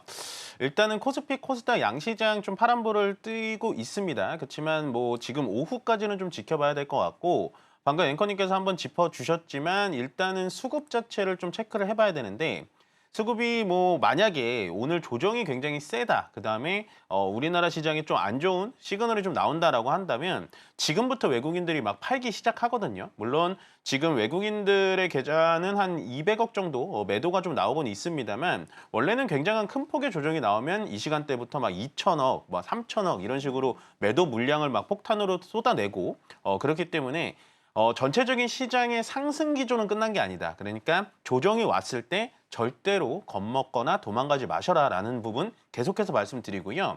일단은 요즘에는 현물보다는 선물의 외국인 포지션을 좀 많이 보셔야 된다라고 생각합니다. 그만큼 외국인들이 패시브 자금들이 큰 종목들이 많이 들어오고 있다라고 생각을 해주시면 되는데 오늘 같은 경우도 일단은 선물에서 외국인들이 포지션을 안 보여주고 있어요. 어저께도 오전에는 외국인들이 선물 포지션이 매수로 좀 몰렸다가 오후에는 매도 포지션으로 바뀌었는데 이 선물 포지션을 좀 지켜봐야 될 것 같고요. 일단 오늘 올라가 있는 종목들이 많이 없습니다. 당연히 이제 우리 한 화요일 빼고는 월요일, 수요일, 목요일 많이 올랐기 때문에 오늘은 조정이 좀 나올 수 있다라고 보여지고요. 그나마 코스피 200 쪽에서 계속해서 달리고 있는 건 LNF입니다. 2차 전지를 제가 뭐 이 자리에 들여와가지고 계속해서 긍정적인 모멘텀을 많이 갖고 있다. ESS 쪽을 보자라고 말씀을 드렸었는데 LNF가 오늘 시장 대비 굉장히 강한 모습 보여주고 있고 그다음에 하나오션, 한국조선해양, 조선주들 눌려줄 때부터 봐도 된다라고 말씀을 드렸던 것 같은데요. 결국에는 대장주는 하나오션입니다. 마스가 프로젝트가 빗나간다. 한미 간의 통상 협의가 잘 안 된다라고 할 때마다 조금 눌려줬었는데 결국에는 뭐 어저께 나온 뉴스로 현재 하나오션의 정동선 회장도 직접 미국에 방문을 하면서 전체적인 마스가 프로젝트를 돌린다면 가장 수혜를 받을 수 있는 건 역시나 하나오션이라고 생각을 하고요. 코스닥으로 좀 넘어가겠습니다. 코스닥이 조금은 제가 걱정이 되는데 일단은 코스피의 빨리 움직이는 템포를 따라오지 못하고 있어요. 그만큼 코스닥이 왜 따라가질 못하냐면 전체적으로 수급 자체가 반도체로 쏠리고 어저께 같은 경우에는 자동차와 2차 전지로 쏠리다 보니까 코스닥에 전체적으로 포진돼 있는 바이오 종목들이 많이 못 올라가고 있는 게 가장 발목을 좀 잡고 있는 것 같습니다. 그만큼 오늘 코스닥에서도 특별하게 어떤 종목들이 올라가는 게 보이지는 않는데 어제 이제 장 끝나고 나온 뉴스죠. 하나 머티리얼즈라는 종목이 있는데요. 이게 이제 SiC 링을 만드는 업체입니다. 이 업체가 뭐 TSMC랑 협업을 한다라는 얘기가 나오면서 오늘 시장 대비 굉장히 강한 흐름 보여주고 있다라고 정리를 해드리면 좋을 것 같고 전체적으로 금요일 시장이기도 하고요. 오후장까지는 무조건 지켜보자. 이런 시장에서는 오전장에 섣불리 이렇게 덤벼드시면 안 된다라고 정리를 해드리겠습니다. 네, 지금 전반적인 시장 분위기 짚어봤습니다. 이 와중에 지금 LNF가 굉장히 강하다라고 먼저 말씀해 주셔서 이 부분 2차 전지부터 좀 전략들 세우고 넘어가 보도록 하겠습니다. 사실 그 전에도 긍정적으로 2차 전지 지금 바닥을 다지고 있는 기간이다라고도 말씀해 주셨는데 정말 ESS 부분에서 실적을 확인하게 됐고 이런 모멘텀으로 인해서 지금 상승 랠리가 이어지고 있는 상황이거든요. LNF도 지금 현재 3.7% 강세 흐름 이어지고 있습니다. LNF는 또 양극재 부분이라고도 볼 수 있겠는데요. 사실 뭐 LG 에너지 솔루션처럼 좀 ESS 부분의 대장주도 있지만 LNF 뭐 양극재나 음극재 안에서의 모멘텀들도 계속 좀 나눠볼 수가 있잖아요. 그럼 이 안에서의 실적들이나 이 전략들은 어떻게 세워보면 좋을까요? 그러니까 지금 2차 전지는 좀 착각하시면 안 되는 게 오늘 에코프로가 저는 이 10% 가는 게 조금 더 찾아봐야겠지만 네. 지금은 2차 전지는 완성 셀 업체 그러니까 전기차에 들어가는 배터리를 만드는 데로 들어가시면 안 돼요. 네, 계속 우리가 이 시간에 다뤘던 ESS 에너지 저장 장치 쪽을 보셔야 되는데 네. 에너지 저장 장치의 가장 대장주는 LG 엔솔 그다음에 그 ESS의 LFP 배터리가 보통 들어가는데 네. 거기에 양극재를 단독적으로 생산하는 게 바로 LNF. 거기다 양극재와 음극재를 동시에 생산해서 현재 미중 간의 갈등의 반사수혜를 볼 수 있는 게 포스코 퓨처임입니다. 네. 일단 이렇게 세 종목이 어떻게 가는지를 보셔야 되고요.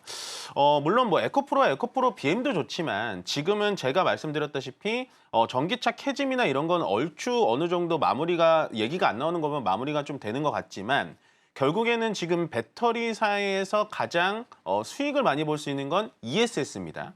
어저께 리포트에서 또 아마 제가 찾아본 게 있는데 전기차 배터리에서 배터리를 만드는 수익률하고 ESS를 만드는 수익률이 천차만별입니다. 그만큼 ESS의 수익률은요, 내가 직접 만들어서 납품까지 하니까 100% 먹을 수가 있지만 전기차 배터리 같은 경우에는 현재 미국의 합작법인을 많이 세우고 있기 때문에 전기차가 팔리면 팔릴수록 좋기는 합니다만은 마진율이 ESS보다 떨어진다는 점을 꼭 체크를 하셔야 될 것 같고 여기서 내가 한 종목 정도 더 보고 싶다라고 한다면 역시나 전고체 배터리를 계속해서 가장 먼저 선두주자로 활용하고 있는 삼성 SDI까지 보시면 좋을 것 같습니다. 그만큼 현재 뭐 2차 전지가 가니까 너도 나도 갈 거야 라고 생각하시면은 가장 큰 착각이다. 그러니까 반도체처럼 뭐 전공정, 후공정, 반도체 소부장, 부품 뭐 이런 것까지 다 갔을 때랑은 조금은 다르게 생각을 하시고 지금은 2차 전지는 ESS 쪽과 그다음에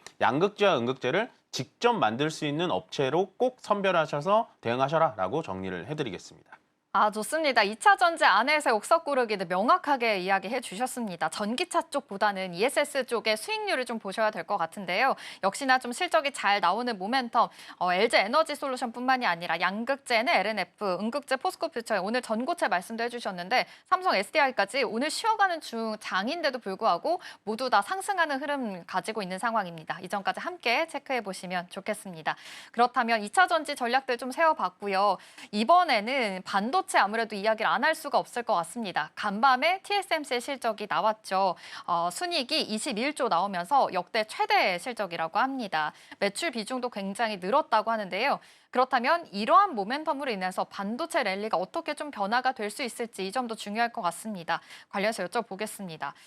TSMC의 실적이 잘 나왔습니다. 사실 파운드리 부분에서 경쟁사로도 볼 수 있잖아요. 네, 이 안에서의 맞아요. 실적 어떻게 좀 보면 좋을까요? 그러니까 참 이런 말이 좀 조심스러운데 네. 경쟁사로 보기도 너무 크기는 커요. TSMC가. 그러니까 어저께 실적을 보면은 전교 1등이 또 그냥 올백을 맞았다라는 네. 정도로 수준을 보시면 되는데 TSMC 실적에서 가장 중요한 부분이 뭐였냐면 어저께 영업이익률이에요. 네. 돈을 얼마나 버느냐. 파운드리사가 보통은 이익 내기 쉽지가 않거든요. 네. 근데 영업이익률이 50%입니다. 그러니까 10,000원어치 팔면 5,000원을 버는 거예요. 네. 그래서 영업이익이 왜 이렇게 높아졌냐라고 이제 제가 이제 요인을 한 3개 정도 찾아보니까 일단은 파운드리의 나노급의 모든 나노를 다 가지고 있는 다른 점. 그다음에 두 번째는 공장 가동률이 굉장히 중요한데 네. 공장 가동률이 지금 24시간을 돌려도 물건을 납품을 못할 정도예요. 예, 그렇게 돼 있고 세 번째 요인이 우리 삼성전자의 기회가 될 수 있을 것 같은데 그만큼 주문이 밀려 들어오니까 TSMC가 폭리를 취하는 겁니다.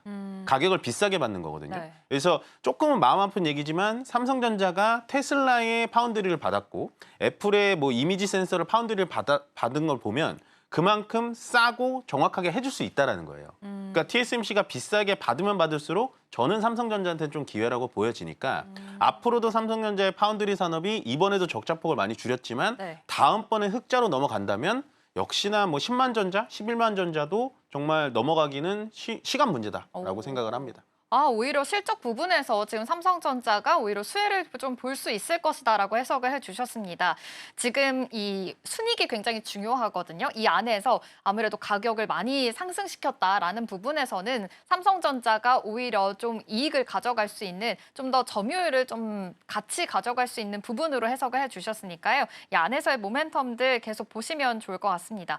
그렇다면 저는 SK하이닉스도 좀 궁금해지는 양상입니다. 오늘 삼성전자가 조금 쉬어갈 때 SK하이닉스의 탄력이 더 무섭게 올라가는 양상이에요. 어제도 삼성전자보다 큰 폭으로 올랐고 오늘도 0.5% 상승하고 있는 상황이거든요. 네.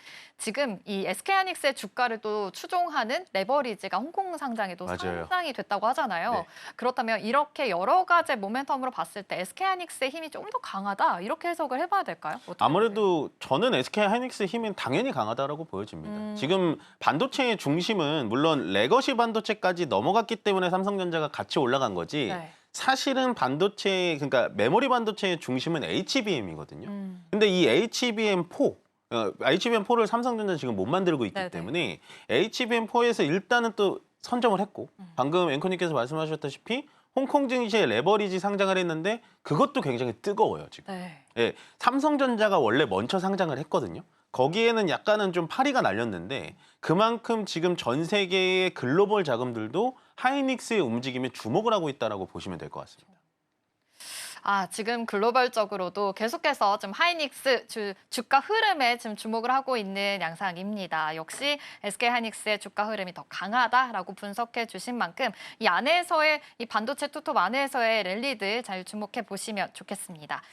그렇다면 다음으로는 전력 쪽도 한번 짚어보면 어떨까 싶어요. 요즘 이 전력 안에서 AI 모멘텀이 있다면 전력들도 같이 좀 가져가 봐야 된다라고 전에도 말씀해 주신 적이 있었는데 이런 호황에 힘입어서 실적 개선까지 지금 기대가 되고 있는 상황이거든요. 전력에 대한 모멘텀은 어떻게 보고 계세요? 일단은 전력은 좋죠. 예, 오늘 좋다는 말을 많이 해서 저도 기분이 좋은데 네. 전력은 일단은 미국향을 보셔야 돼요. 그러니까 우리나라도 전력이 많이 필요하지만 네.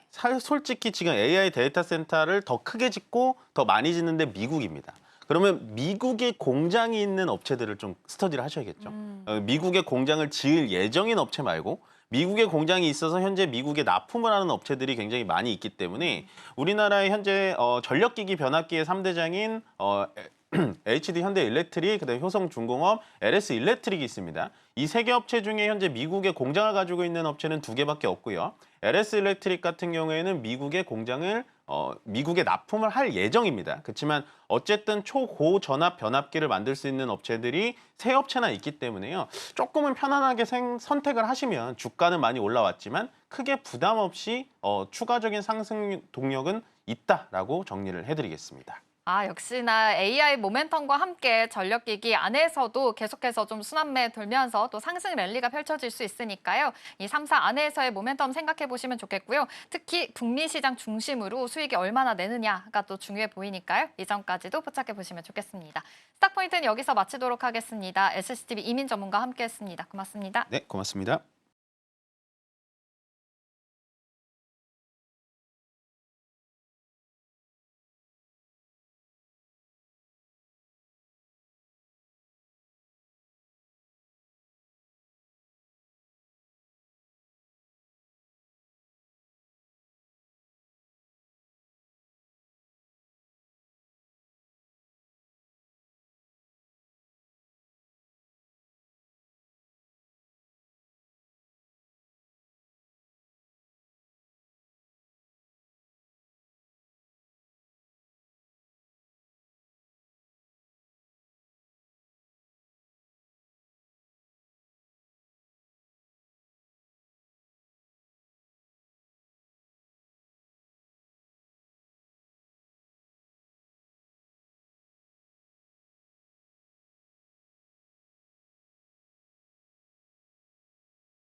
네, 계속해서 캐스팅콜로 이어가 보도록 하겠습니다. 오늘 도움 말씀에는 주식회사 플래처 김덕호 대표 자리해 주셨습니다. 대표님 어서 오세요. 네, 반갑습니다. 네, 오늘 우리 시장은 잠시 좀 쉬어가려나 봅니다. 오늘 개장 초반에 지금 분위기 봤을 때는 약보합 정도 흘러가고 있고요.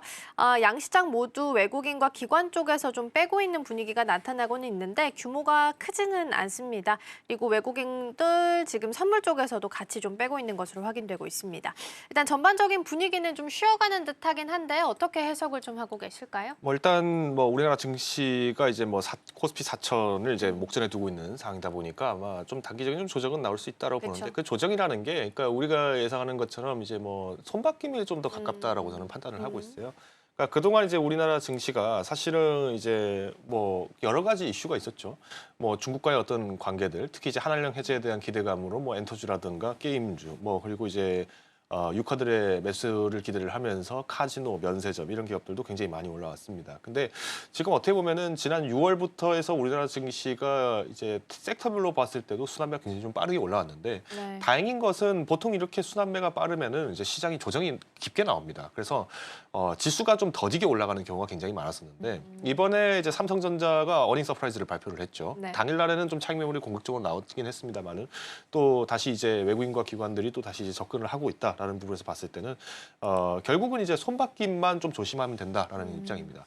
그러니까 우리가 이제 시장이 계속 좋다라고 얘기를 하고 있지만 사실 가는 종목은 갔다가 또 이제 다른 종목으로 또 빠르게 옮겨가는 맞아요. 시장이 되고 있죠. 그래서 아마 개인 투자자분들이 이제 지금 시장에서는 어떻게 접근을 하냐가 굉장히 좀 중요하다고 판단을 하고 있는데 저는 전략이 이제 두 가지 중 한 가지는 이제 선택을 해야 될 때가 왔다라고 저는 봅니다. 하나는 이제 우리가 그동안 이제 실적 기대주들에 대해서 이제 꾸준히 매집을 하고 이제 갖고 있던 종목들. 근데 이 종목들에 대해서 정말 발표 이후까지도 내가 계속 가져갈 것인지 이걸 보셔야 되고요. 다른 하나는 이제 발표를 한 이후에 바로 그 다음에 이제 낙수 효과라든지 아니면 이제 연관되어 있는 기업들로 이제 순환매를 노릴 것인지 이것을 보셔야 될 것 같습니다. 저는 일단 단기적으로 좀 매매가 강하신 분이라고 한다면은 오히려 이제 테마 순환매를 좀 노려보시는 게 바람직하지 않겠나라고 보고 있는 것이 앞서서 이제 그 전문가님께서도 이제 삼성전자, SK하이닉스에 대한 이 분위기를 말씀을 하시면서 반도체 시장에 대해서 긍정적으로 말씀을 많이 주셨어요. 네. 근데 결국은 이제 SK하이닉스가 그러면 이제 실적을 발표했을 때 어닝 서프라이즈다. 그러면 여기에 대해서 많은 분들이 다시 떠올릴 거예요. HBM4 이제 준비돼 있으니까 그럼 설비주들, 장비주들, 그다음에 이제 부품주, 소재 쪽으로 빨리 거기를 선점해야겠다. 이렇게 지금 나올 수밖에 없다는 거죠. 그래서 저는 지금 시장에서 단기적으로 좀 내가 손실이 좀 있는 분이다. 근데 내가 매매에는 좀 자신이 있다. 그러면 이런 분들은 이 순환매를 노리셔야 되는데 다만 이제 조심하셔야 되는 거는 어디까지나 이제 대장주가 잘 갔다라고 해서 반드시 그 부품주가 무조건 잘 간다라는 것은 없습니다. 그리고 또 우리가 이제 기대치에 좀 못 미치게 될 경우에 대한 어떤 그 실망감이 더 빠르게 나올 수 있는 시장이기 때문에 접근을 하실 때는 우리가 이제 야구로 치면 번트를 치듯이 이제 입절가와 손절가를 굉장히 예리하게 세분화시켜서 접근하실 필요가 있다라고 말씀을 드리겠습니다. 네, 어떻게 보면 종목에 있어서 접근을 할 때 조금 더 전략에 세밀화 삼아서 가야겠다라는 생각도 좀 드네요. 손절가와 익절가 세분화할 필요 있다. 그래서 전략 세워보자라는 말씀 같이 주셨습니다. 자, 그럼 이어서 오늘 올라오고 있는 테마들 하나씩 살펴보도록 하겠습니다. 자, 일단 첫 번째는 조선부터 준비를 좀 해봤습니다. 오늘 개장 출발할 때 조선이랑 조선 기자재 같이 좀 움직임 나왔었는데 기자재는 좀 살짝 윗꼬리가 좀 달린 모습들이 많이 보이네요. 조선 쪽에서는 한화오션이 한 2%대 강세 보이고 있는 상황이고요. 지금은 오늘 좀 지수가 살짝 쉬어가다 보니까 조선 쪽에서 좀 방어를 해줄 수 있을지 고민을 좀 함께 해보도록 하겠습니다. 두 번째 열어볼게요. 두 번째는 로봇입니다. 로봇 또한 오늘도 강하게 움직임이 좀 나오고 있고요. 특히나 오늘 가장 강한 건 또 슈림 로봇 쪽에서 한 9%대 상승세 보이고 있고 사면이나 클로봇도 오늘 1% 넘는 상승세 여전히 이어가고 있습니다. 워낙 좀 시장이 빠르게 움직이고 있는 상황 속에서도 로봇이 계속 강하게 상승세를 좀 보이고 있어서 연속성을 이제 더 이상 테마가 아니라 좀 더 길게 봐도 되는 섹터로 가져가도 좋을지 다만 이제 실적 시즌 앞두고 있어서 마음이 좀 복잡하실 것 같아서 전략 챙겨보겠습니다. 마지막 열어볼까요? 마지막은 자원 개발이고요. 이 안에는 히토류나 희귀 금속, 비철 금속 이런 내용들이 좀 들어가 있다라고 보시면 되겠습니다. 미중 갈등 이야기 나오면 중국에서 가장 먼저 꺼내드는 카드 히토류이죠. 뭐 전기차나 아니면 반도체 다 들어가는 필수품이다 보니까 중국에서 꺼내드는 가장 대표적인 키워드이고요. 또 추가적으로 비철 금속에 대한 이야기들도 나오고 있고 요즘 금값도 많이 오르고 있기 때문에 전반적인 내용들 함께 챙겨보도록 하겠습니다. 자, 일단 첫 번째 조선부터 출발을 좀 해볼게요. 지수가 오늘은 살짝 쉬어가지만 지금까지 올라올 때까지 사실 횡보를 좀 했습니다. 그러면 자동으로 밸류에이션은 어느 정도 좀 조정이 되지 않았을까라는 생각이 들어서 실적도 당연히 좋을 거고 어느 정도 밸류 부담도 좀 덜어냈다라고 본다면 조선은 지금 구간부터는 긍정적으로 계속 좀 바라봐도 좋을까요? 아닙니다. 좀 단기적으로 봤을 때는 조선도 지금 이제 순환매 시점으로 좀 이제 강세에 좀 들어오는 것 같아요. 그러니까 뜬금없이 올라온 섹터들이 좀 굉장히 많다라는 느낌을 받으신 분도 계실 거예요. 네네. 그러니까 아직 실적 발표도 안 했는데 왜 이렇게 갑자기 잘 갑니까? 네. 뭐 지금 전망치가 좋습니까? 그랬을 때 전망치에 대해서는 이미 이전부터 증권가가 계속 이제 얘기를 해왔거든요. 보통 리포트가 나오는 경우가 실적 발표 한 달 반 정도부터 해서 이제 리포트가 나왔을 때가 이제 3분기 실적 기대된다. 뭐 이런 식으로 얘기가 많이 나오는데 그쵸. 지금 아직 실적이 나온 경우는 없습니다. 조선주가. 그러면 여기서 이제 주목을 하는 게 무엇이냐? 일단 하나오션을 예시로 한번 들어볼게요. 하나오션이 이제 필리조선소를 인수를 하고 나면서부터 이제 미국의 군용 함선과 이제 군용 선박과 마찬가지로 MRO를 이제 MRO 장비 사업을 이제 유지를 할 가능성이 크다. 그래서 이제 오히려 먹거리가 확보됐다. 이런 얘기들이 굉장히 많이 나왔잖아요. 네. 근데 지금 하나오션 뭐 제가 계속 강조를 많이 드렸지만은 계속 이 11만 원 선을 못 벗어나는 이유가 뭐냐면요. 이미 기대감 다 반영돼 있어요. 그러니까 다 들고 있는 거예요. 뭐 제가 항상 이제 이렇게 답보 상태에 있을 때 특히 대장주가 답보 상태에 있다라고 하면은 이거를 어떻게 떠올리시냐면 2021년도에 우리가 삼성전자 그때 당시에 10만 전자 갈 것이다 막 이렇게 증권가에서 난리가 났어요. 네. 결국 못 갔죠. 왜 못 갔을까요? 너도 나도 삼성전자를 들고 있는데 누가 삼성전자를 비싸게 사줍니까? 아, 그러니까 그거보다 더 뭔가 더 자극적이고 뭔가 더 좋은 이슈가 나왔으면 모르겠는데 네. 그런 게 없었잖아요. 자, 지금 이제 와서야 삼성전자가 97,000을 돌파를 했습니다. 그죠?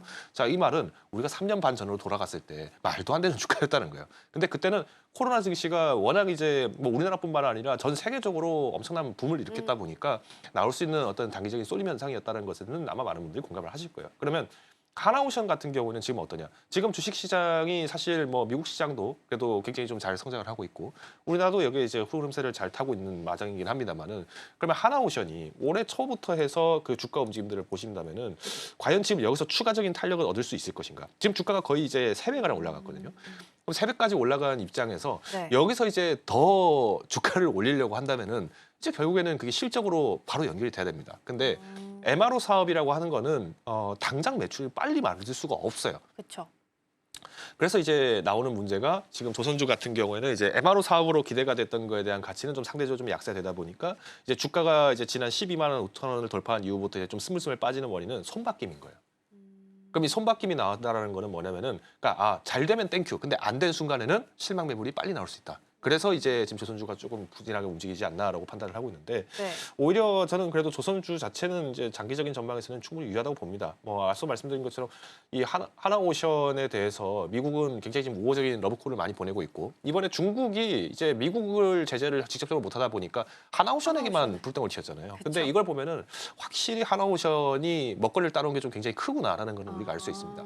그래서 저는 일단 뭐 지금 하나오션을 들고 계신 분이라 하더라도 오늘 시장에 급하게 뭐 매도를 하실 필요는 전혀 없다고 봐요. 근데 다만 아까 제가 우리나라 시장에 대해서 이제 서두에 좀 말씀을 드렸던 것처럼 그러면 익절가 손절가를 과감하게 잡고 접근을 하셔야 된다라고 말씀을 드렸는데 저는 일단 10만 원 선 이탈은 이제 대비를 하실 필요는 있다라고 보고 있어요. 그래요? 만약에 이제 이번 3분기 실적에 대해서 3분기 실적이 발표가 나왔어요. 근데 여기에 대해서 외인 기관이 이제 좀 일시적으로 뭐 포트폴리오 변경을 한다든지 아니면은 이제 생각보다 좀 어닝 쇼크가 왔다라고 판단이 된다면은 과감하게 차익 매물로 나올 가능성은 있다고 봅니다. 근데 우리가 이제 그만큼 이제 기대감이 컸던 종목이기 때문에 실망도 있는 거예요. 뭐 옛말에 이제 군대에서 옛날 중대장이 맨날 실망한 게 일상이라고 얘기를 하는데 아니 본인들 진급하려고 하면은 네. 밑에 부대원들이 다 뭔가를 좀 잘해줘야 된다는 얘기를 하겠죠. 네, 마찬가지입니다. 그러니까 하나오션이 그래서 10만 원까지 좀 조정이 나온다 했을 때를 가정을 하더라도 이 실망감은 어떻게 보면 단기적인 조정이라고 저는 봐요. 그래서 지금 만약에 하나오션에 대해서 비중이 좀 과다하다. 그러니까 25% 30% 이렇게 좀 무거운 분이시라면은 한 번 정도 비중을 좀 조절하셔서 이 순환매 장세를 통해 다른 섹터도 한번 공략해 보시는 것도 나쁘진 않겠다라고 보고 있는 마당이고요. 오히려 그러면 하나오션 외적으로 이제 우리가 뭐 조선선제 등 뭐 많은 기자재 쪽들 이쪽 같은 경우에는 하나오션이 실적을 발표한 뒤에 들어가도 늦진 않다고 봅니다. 네. 그래서 낙수 효과가 여전히 유효하다라고 판단이 되는 섹터 중 하나가 이 조선 기자재이기 때문에 저는 조금 호흡을 좀 가다듬는 때가 좀 길 거는 좀 답답하게 느낄 수 있겠지만은 그러니까요. 그래도 너무 우려할 사항은 아니다라고 말씀드리겠습니다. 네, 알겠습니다. 일단 조선에 대한 내용을 좀 먼저 살펴봤고 말씀 주신 것처럼 하나오션이 꽤나 큰 역할을 하고 있는 것처럼 느껴지는 것 같긴 합니다. 하나오션의 자회사 5곳 중에 2곳 정도가 중국이랑 교류가 좀 있는 상태인데 그 또한 뭐 거래 금액이 좀 크진 않은 것으로 확인이 되면서 일단 그 제재했다는 내용에 대해서는 어느 정도 좀 잠재워진 상황인 것 같기는 합니다.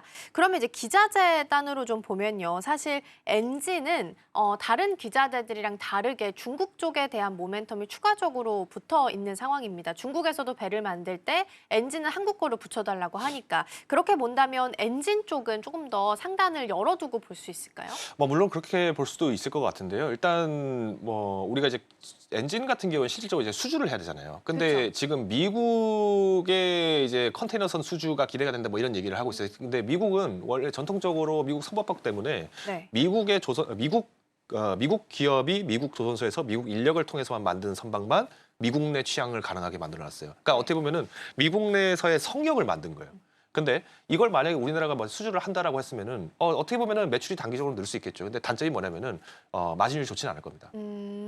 그런 부담은 어떻게 보면은 중공업체들, 그러니까 최종적으로 이제 선박을 완성하는 이제 뭐 하나오션이나 현대중공업이나 뭐 삼성중공업 이런 기업들이 부담이 되는데 그래도 어떻게 보면은 엔진 쪽은 그래도 이제 회사 안에서 계열사끼리 지금 매출을 만들어 놓는 거잖아요. 네. 그런 면에서는 그래도 좀 상대적으로는 긍정적일 수 있다고 봅니다.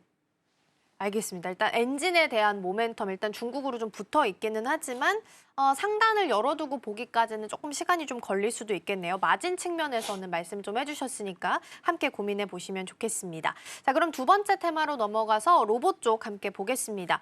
중소형 로봇주가 유독 좀 최근 들어서 관심을 좀 많이 받는 것 같습니다. 상대적으로 우리가 로봇의 대장주라고 생각했던 레인보우 로보틱스가 좀 더 무겁게 움직임이 나타나고 중소형은 뭐 시총이 가벼운 부분도 있겠지만 좀 더 주목도가 좀 높은 것 같습니다. 유독 주목받는 이유가 따로 있는 걸까요? 일단 중소형주가 왜 주목받는지를 아셔야 됩니다. 그러니까 우리가 지금 뭐 로봇주가 뭐 장기적으로 갈 것이다 이 얘기는 다 알고 있어요. 그리고 뭐 우리나라 뭐 저출산 문제다, 뭐 취업, 뭐 고용 인력이 부족하다 이런 얘기 다 알고 있고요. 뭐 그럼 갑자기 지금 올라간 게 뭐 캄보디아에 뭐 우리나라 사람들 납치가 사건이 굉장히 지금 이슈가 되는데 뭐 그럼 그 사람들 때문에 우리나라 인력이 없는 인력이 안 그래도 더 부족해지니까 지금 빨리 만든 뭐 이런 이슈일까요? 그건 아닐 거라고 봅니다. 그러면 결론적으로 지금 갑자기 간 이유는 뭐냐면요.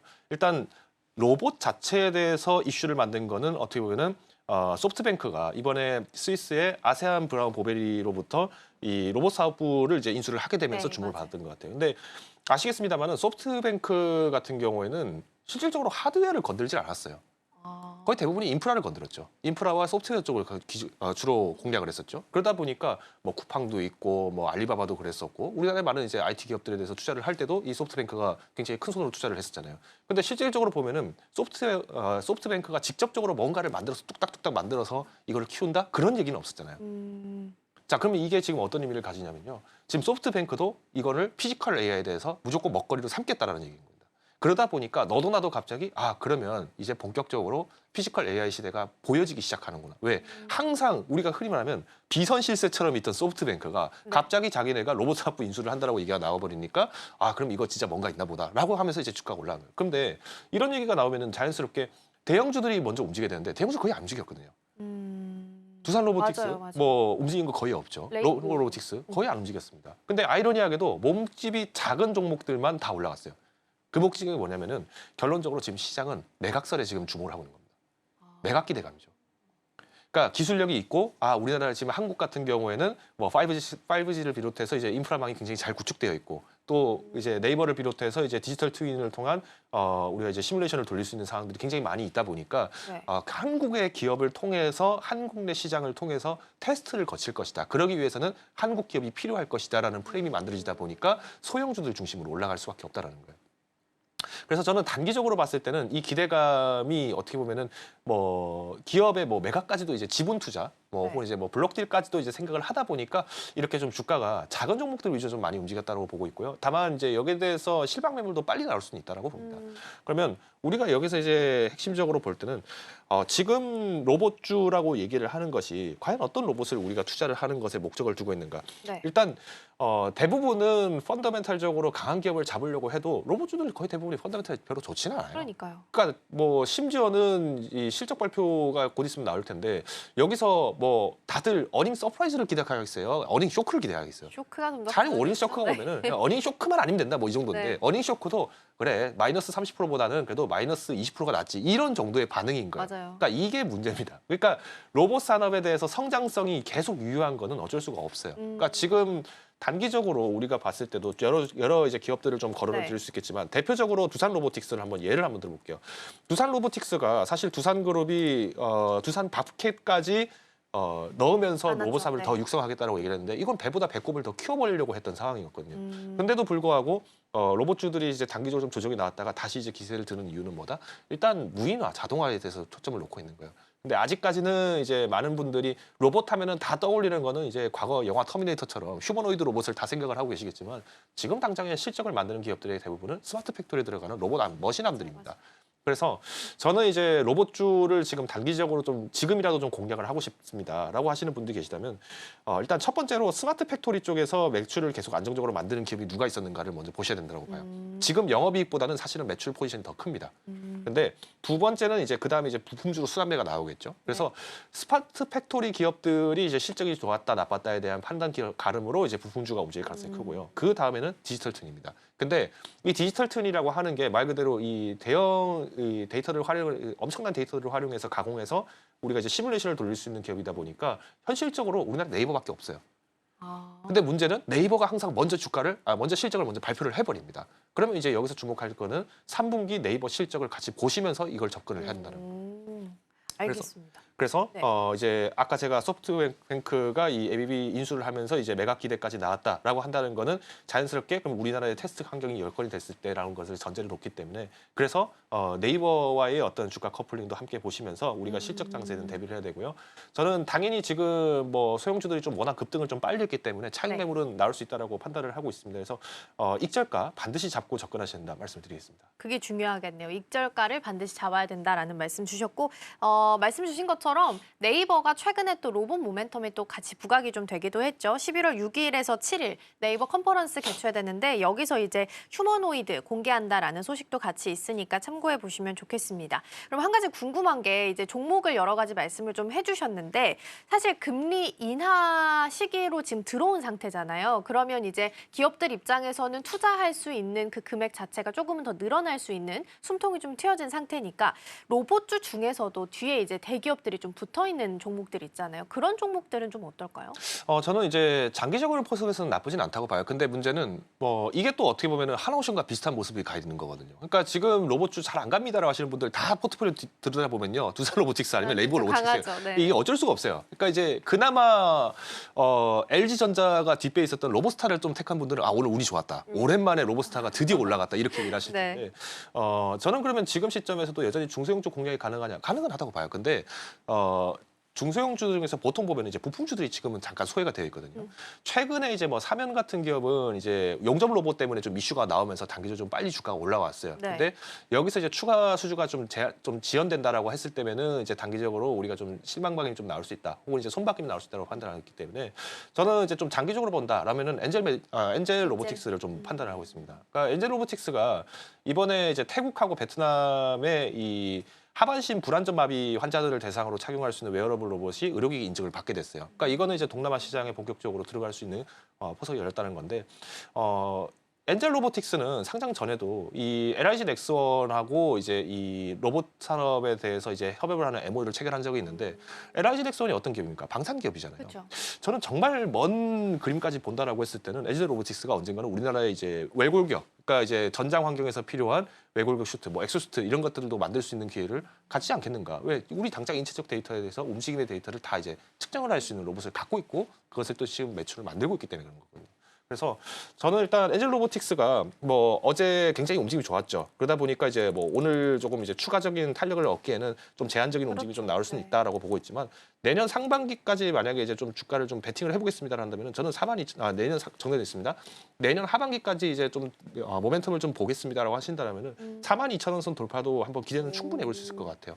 다만 이제 아직까지 시장은 이제 휴머노이드가 아까 말씀드린 것처럼 휴머노이드보다 웨어러블보다는 이제 휴머노이드보다는 스마트 팩토리 쪽에 좀 더 접촉이 돼 있다 보니까 단기적으로 좀 차익 매물이 지금 나온다라고 하면은 29,000원 선까지는 이제 조정이 좀 나올 수 있어요. 그래서 지금 신규 접근하시는 분들이라면은 차라리 한 27,000원까지 조정이 나왔을 때는 한번 사시는 게 어떨까라고 보고 있는데 조금 그래도 제가 좀 빨리 사고 싶습니다. 하시면 일단 실적 발표 전이잖아요. 네. 1%만 1%, 2%씩. 그러니까 여러 번 나누어서 산다는 분할로. 생각을 하셔야 됩니다. 그래서 우리가 호흡을 길게 가져가야 되는 종목은 급하게 사실수록 오히려 체합니다. 네.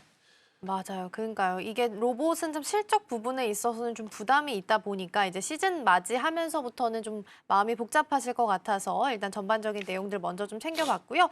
다음으로 자원 개발로 좀 넘어가 보도록 하겠습니다. 일단 뭐 미중 갈등 나오고 중국 쪽에서 가장 먼저 꺼내드는 카드가 히토류 쪽입니다. 그래서 최근에도 히토류 관련주들이 좀 오름세를 시연을 하기도 했었는데 중국이 히토류 규제한다라고 하니까 이제 트럼프가 만나자 꼬리를 좀 내렸습니다. 어떻게 판단을 해야 될까요? 일단 이게 이제 지난주 이 방송 때 제가 한번 말씀을 드리긴 했는데 이제 히토류를 이제 지난 4월 달에 7종을 규제를 했었고 그리고 이번에 이제 10월에 또 이제 5종을 더 추가로 규제를 했습니다. 근데 이 규제 내용을 보면 굉장히 재밌어요. 뭐냐면 7종을 기준에 제재를 했던 제품, 그러니까 우리가 뭐 히토류 다 뭐 중국이 뭐 70%, 80% 생산한다 이건 다 알고 있는 내용이에요. 근데 그러면 중국 입장에서도 우리가 어차피 자원 다 가지고 있으니까 어느 것을 고를까 이렇게 해가지고 대충 7개 골라서 4월 달에 제재하고 그다음에 지금은 그중에 남은 거 한 5개 대충 골라가지고 이렇게 제재를 했을까요? 그렇지는 않다는 거예요. 그렇죠. 7월 달에 제재를 했던 광물과 이번 10월 달 정해져 있습니다. 4월 달에 제재했던 7종과 10월 달에 제재했던 5종의 차이가 좀 뭐가 있냐면은 일단 우리가 첨단 반도체 쪽에 들어간다는 거는 다들 아실 거예요. 근데 이 외 쪽에도 어떤 게 들어가냐면 앞에 7종 같은 경우에는 항공기와 드론 사업에 주로 많이 들어갑니다. 근데 지금 우크라이나 전쟁에 대해서 트럼프 대통령이 계속 러시아 압박하겠다 이런 식으로 얘기를 아예 당선부터도 계속 얘기를 해왔잖아요. 러시아의 푸틴 대통령하고 나하고 대화된다. 나 친하다. 나 이 전쟁을 막겠다. 이런 식으로 얘기를 했다는데 지금 전쟁을 하는 데 있어서 가장 지금 핵심 자원으로 뽑히는 이제 주력 전력 장비 중 하나가 바로 드론 사업이에요. 이 드론을 누가 지금 만들어서 수출하고 있죠? 중국이잖아요. 중국이 러시아, 우크라이나 둘 다 지금 팔고 있어요. 근데 만약에 트럼프 대통령이 여기에 대해서 접근을 한다라고 했을 때 마찰이 났네? 그러면은 미국도 드론 파는 거 아니야? 이거 당연히 견제해야겠네? 이렇게 판단을 했다는 거예요. 그리고 중동 사태도 지금 위기가 굉장히 컸는데 지금 이번에 이제 뭐 B2포크가 직접적으로 가서 중동까지 가서 폭격까지 했다. 이 얘기는 다 보셨잖아요. 근데 이런 전략 자원들을 이제 통제를 하려고 했던 게 지난 4월 움직임이라면은 이번에 이 10월 달에 규제가 됐던 제품들은 뭐냐면은 주로 광학 장비 그리고 레이저 장비에 많이 들어갑니다. 근데 우리가 이제 레이저 장비, 광학 장비 같은 경우에 보통 이제 유도 무기 그리고 이제 감시 장비 쪽에 많이 활용이 되는데 이게 뭐냐면은 트럼프 대통령이 최근에 이제 국방부를 전쟁부로 이제 개칭을 하면서 목적을 이제 좀 직접적인 이제 전쟁에 대한 개입 가능성을 높여놓고 있잖아요. 그러니까 이러다 보니까 이거 까딱하면 중국 입장에서는 이거 우리 대만 견제하려고 하는데 미국이 괜히 딴지 거는 거 아니야? 이런 속셈도 나름대로 있다라고 봐요. 그러니까 이제 트럼프 대통령이 이제 뿔이 많이 난 건데 저는 일단 트럼프 대통령이 중국에 대해서 반도체 수출을 규제를 먼저 해놓은 거에 대해서는 잘 까먹었는 것 같아요. 왜냐하면 본인이 먼저 잘못했다는 거를 생각을 안 하고 있는 것 같아요. 근데 이해는 됩니다. 지금 워낙 이제 중국이 반도체 굴기를 선포를 하면서 어마어마하게 자금을 투자를 하고 있고 우리나라도 이제 어떻게 보면 일부 기업들이 지금 기술 유출이 굉장히 심각한 문제로 지금 나오고 있잖아요. 그러면 이게 이제 우리가 비단 히토류의 문제만으로 해석할 것이냐? 저는 그렇지는 않다고 봐요. 오히려 지금 자원 전쟁은 더 클 수밖에 없다라고 봅니다. 그래서 일단 탈중국 관련주로 이제 보통 이제 많이 주목이 될 것 같은데 이 역사를 복기를 하려면은 당연히 2018년도 미중 무역 분쟁도 돌아갈 수 있겠지만은 저는 조금 핵심적인 건 2021년도 이때 요소수 부족 사태 이때로 가보셔야 될 것 같아요. 자, 호주가 그 당시에 중국의 화웨이 장비가 안보 위험이 있다. 우리나라도 화웨이 장비 썼던 거 다 축출해라 해가지고 다 빼버렸잖아요. 빼라고 하잖아요. 근데 이런 것들이 문제가 되다 보니까 호주에서 야 중국 너희 장비 다 뺄 거야. 그러니까 중국이 어떻게 했냐면은 호주에서 수입하는 석탄 이거 안 받겠다라고 해서 막아버렸어요. 근데 당시에 중국 같은 경우에는 석탄 발전을 굉장히 많이 돌렸기 때문에 전력을 생산하려면 석탄을 수출을 못했던 거예요. 그러면서 나타난 게 우리나라의 요소 수입이 안 된다. 그래서 요소수 부족 대란 사태가 잠깐 나왔던 거예요. 근데 저는 이 사태를 보면서 그러면 앞으로 이런 문제들은 결국에는 중국에 대해서 의존하고 있는 광물 자원이 너무 많기 때문에 여기에 대한 개발을 하지 않는다. 이거는 굉장히 어불성설이죠. 그래서 롯데정밀화, KG케미칼, 뭐 TKG 휴캠스 이런 기업들이 그 당시 요소수 부족 사태 때 단기적으로는 올라갔어요. 근데 공급망이 빠르게 회복이 됐죠. 그때 당시에 이제 문재인 대통령께서 그래도 다행히 이제 중국과의 이제 외교 관계를 좀 우호적으로 만들어 놓은 상태다 보니까 단기 공급 문제가 또 해소가 됐어요. 그러다 보니 이제 주가 유지가 오래되진 않았지만 저는 이게 그러니까 한 번쯤 잊을만 하면 올라간다. 뭐 대표적으로 이제 히토류 하면 유니온 머트리즈 올라간다 이런 얘기처럼 결국에는 이게 기회주의적으로 계속 매매가 될 것이냐라고 본다라면은 지금 트럼프 대통령의 행보를 봤을 때는 조금 더 이 싸움이 길어질 수 있다. 그리고 확진될 가능성이 크다라고 보고 있습니다. 그래서 에이펙 이후에 당연히 이제 미국과 중국 간의 이제 관계 변화가 굉장히 중요하다고는 보고 있습니다만은 트럼프 대통령이 워낙 럭비공 같은 외교를 하고 있고 또 중국 시진핑 주석을 만나겠다라고 얘기를 했지 그게 에이펙에서 만나는 얘기를 또 안 했어요. 그러면은 한국 와가지고 에이펙을 안 가고 따로 뭔가 꿍꿍이가 있어서 그렇게 따로 개인적으로 만날 가능성도 저는 없지 않다라고 저는 판단하기 때문에 네. 우리가 끝까지 이제 좀 의심을 해봐야 되는 양상이라고 보고 있고요.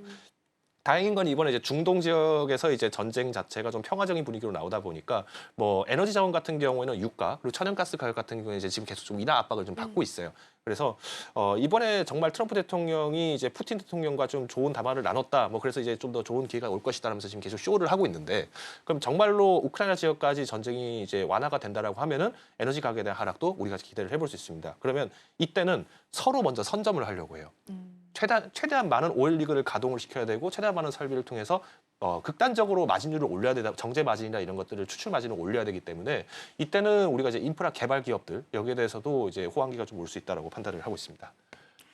네, 일단은 에이펙을 기점으로 해서 변화가 좀 생길 수 있고 또 트럼프 대통령이 워낙 말씀 주신 것처럼 럭비공인 사람이다 보니까 변동성이 좀 있다라는 부분에서 확인을 좀 하시면서 가셔야 될 것 같고요. 그러면 이 자원 개발, 히토류나 비철 금속, 뭐 희귀 금속 이런 쪽에 있어서는 어떤 종목을 좀 탑픽으로 꼽고 계세요?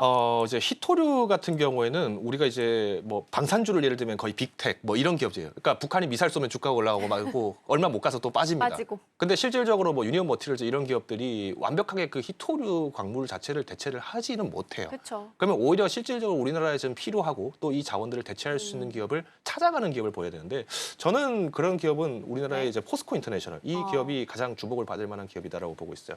사실 이제 자원 쪽에 비철 금속 쪽이 필요하다 이렇게 얘기가 나오면은 보통 포스코 엔텍을 얘기를 많이 맞아요, 하세요. 맞아요. 근데 포스코 엔텍은 쉽게 말하면 이 광물을 직접 이렇게 쭈물쭈물 만들어 가지고 이걸 매출 만드는 기업이고요.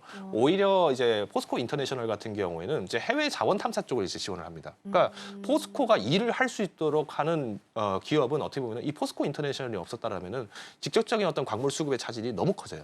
그러니까 유일하게 포스코 그룹 내에서도 사실은 굉장히 실적이 좋은 기업 중 하나가 이 포스코 인터내셔널인데 이번에 올해 9월에 이제 미국의 리엘레멘탈 테크놀로지스와 함께 이제 또 MOU를 체결한 게 있어요. 이게 뭐를 체결했느냐? 히토류와 또 이제 연구 자석 관련해서 공장 라인업을 만들겠다. MOU를 체결하겠습니다. 이렇게 됐어요. 지금 고려아연이 주가가 굉장히 좋잖아요. 맞아요. 근데 고려아연이 좋은 이유는 뭐 당연히 여러 가지가 있습니다. 이번에 뭐 MBK와의 경영권 분쟁도 있고요. 또 그다음에 이제 고려아연이 실질적으로 이제 정광을 재련을 하는 과정 속에서 나오는 뭐 금, 은 이런 부산물도 있고요. 근데 무엇보다도 로키드 마틴이랑 그 파트너십이 맺어져 있다는 게 크다는 거예요. 그러니까 로키드 마틴은 어떻게 보면 안정적으로 이제 구리라든가 이런 전략 자원들을 계속 수급을 해야 되는 파트너가 필요한데 이거를 이제 고려아연이 해주다 보니까 고려아연이 그러면은 미국이라는 확실한 파트너를 잡고 있다. 그러니까 우리가 여기서 이제 다음 거는 금은 매출 그리고 경영권 매출만 잘 지키면 된다. 이렇게 본 거예요. 그러면 포스코 인터내셔널 같은 경우도 마찬가지로 지금 뭐 이번 2분기 실적이 뭐 매출은 조금 성장을 했습니다. 근데 영업이익이 조금 후퇴하다 보니까 아쉬움은 있지만은 이거는 이제 전년도 대비했을 때에 대한 이제 기저 효과가 좀 반영됐다라고 판단을 하고 있고요. 오히려 이제 가스전 사업이라든가 소재 사업 부분 같은 경우는 이제 매출 실적이 좀 잘 견고하게 나오고 있기 때문에 장기적으로 보셔도 나쁘진 않다고 봅니다. 저는 일단 내년 상반기까지 이제 접근을 하시는 분이 계시다라고 하면은 일단 57,000원 선 접근을 한번 보시면서 목표를 두고 접근하시는 게 굉장히 좋다라고 보고 있고요. 뭐 신용 현황이라든가 이제 수급 면에서도 이제 수급은 이제 외국인과 기관이 이제 좀 회복세로 좀 전환을 하는 모습이 좀 그러네요. 나타나고 있고 신용 자산 의존도 굉장히 좀 낮습니다. 좀 재미없게 움직인 그동안에 좀 재미가 없게 움직이는 포스코 인터내셔널이었지만은 우리가 이제 또 손절 대응을 하신다라고 했을 때는 44,000원. 그러니까 44,000원까지 빠지기가 좀 쉽지 않은 기업이기는 해요. 그래서 굳이 꼭 이 종목에 정말 많은 비중을 넣을 필요는 없습니다. 그렇지만 우리가 지금처럼 어떤 이제 자원 전쟁이 커진다. 그러면 여기에 대한 일종의 보험주로서 보험 역할을 해주는 주식으로서 이 포스코 인터넷을 접근하시는 것이 좋기 때문에 적은 비중으로 접근하시는 것을 권고를 드리겠습니다. 네, 포스코 인터내셔널 오늘의 탑픽으로 좀 주셨고요. 오늘 51,500원, 목표가 57,000원까지 열어주셨고 외국인과 기관 투자자 수급이 좀 다시 돌아오고 있다라는 부분에서 긍정적인 점수 줄 수 있겠습니다. 자, 이렇게 해서 개장 분위기 잘 살펴봤고요. 대표님과는 여기서 인사 나누겠습니다. 오늘 말씀 고맙습니다.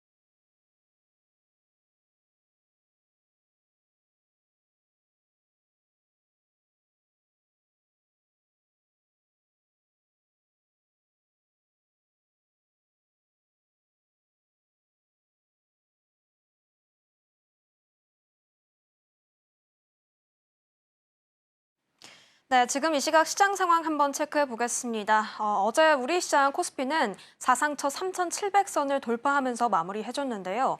하지만 간밤에 뉴욕 증시에서 지역은행의 부실 대출 우려가 좀 확산이 되면서 오늘 양시장은 약세 출발해줬습니다. 하지만 현재 지수 상황부터 살펴보시게 된다면 코스피는 하락세 유지하고 있는 것으로 보이고요. 0.18% 내리고 있습니다.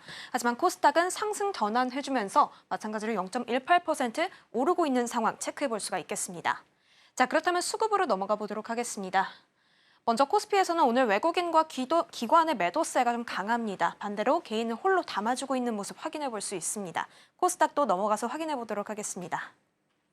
네, 코스닥도 마찬가지로 같은 양상 보여주고 있습니다. 외국인이 216억 원, 기관은 359억 원, 팔자세 보여주고 있습니다. 자, 그렇다면 코스피 시총으로 넘어가 보도록 하겠습니다. 네, 오늘 일단 파란불이 조금 더 강한 모습 나타내주고 있습니다. 오늘 일단 반도체 투톱을 좀 확인해 봤을 때는 삼성전자는 하락세 보여주고 있고요. SK하이닉스는 상승 전환해주면서 1% 넘는 강세 흐름 보여주고 있습니다. 오늘 또 두산 에너빌리티는 어제 사실 원전주가 강한 흐름 보여줬지만 오늘 두산은 0.24% 내리는 흐름 나타내주고 있고요. 현대차는 오늘 내립니다. 반대로 하락세로 전환을 했고 기아는 상승세 유지해주고 있는 모습 확인해 볼 수 있습니다. HD현대중공업도 오늘 0.4% 가까운 상승률 보여주면서 조선주 오늘도 강한 흐름 보여주고 있습니다. 지금까지 시황센터였습니다. 네, 오늘 양시장은 잠시 숨고르기에 들어갑니다. 다만 코스닥이 개장 초반 대비해서 상승폭을 좀 높여가면서 현재 강보합으로 양전에 성공한 상황입니다. 다만 수급은 외국인과 기관 모두 현선물에서 좀 빼고 있으니까 오후장까지 지켜보시면 좋겠고요. 일정상으로 현지 시간 17일부터 유럽 종양학회 에스모가 시작이 됩니다. 여기 참가하는 기업들 그리고 어떤 내용들 나오게 되는지 주말 사이에 같이 체크해 보시면 좋겠습니다. 저희가 방송 중에 제공해드린 정보는 투자 판단을 위한 조언일 뿐 해당 종목의 가치와 수익률은 보장하지 않습니다. 저희는 다음 주 월요일에 돌아오겠습니다. 시청해주신 여러분 고맙습니다.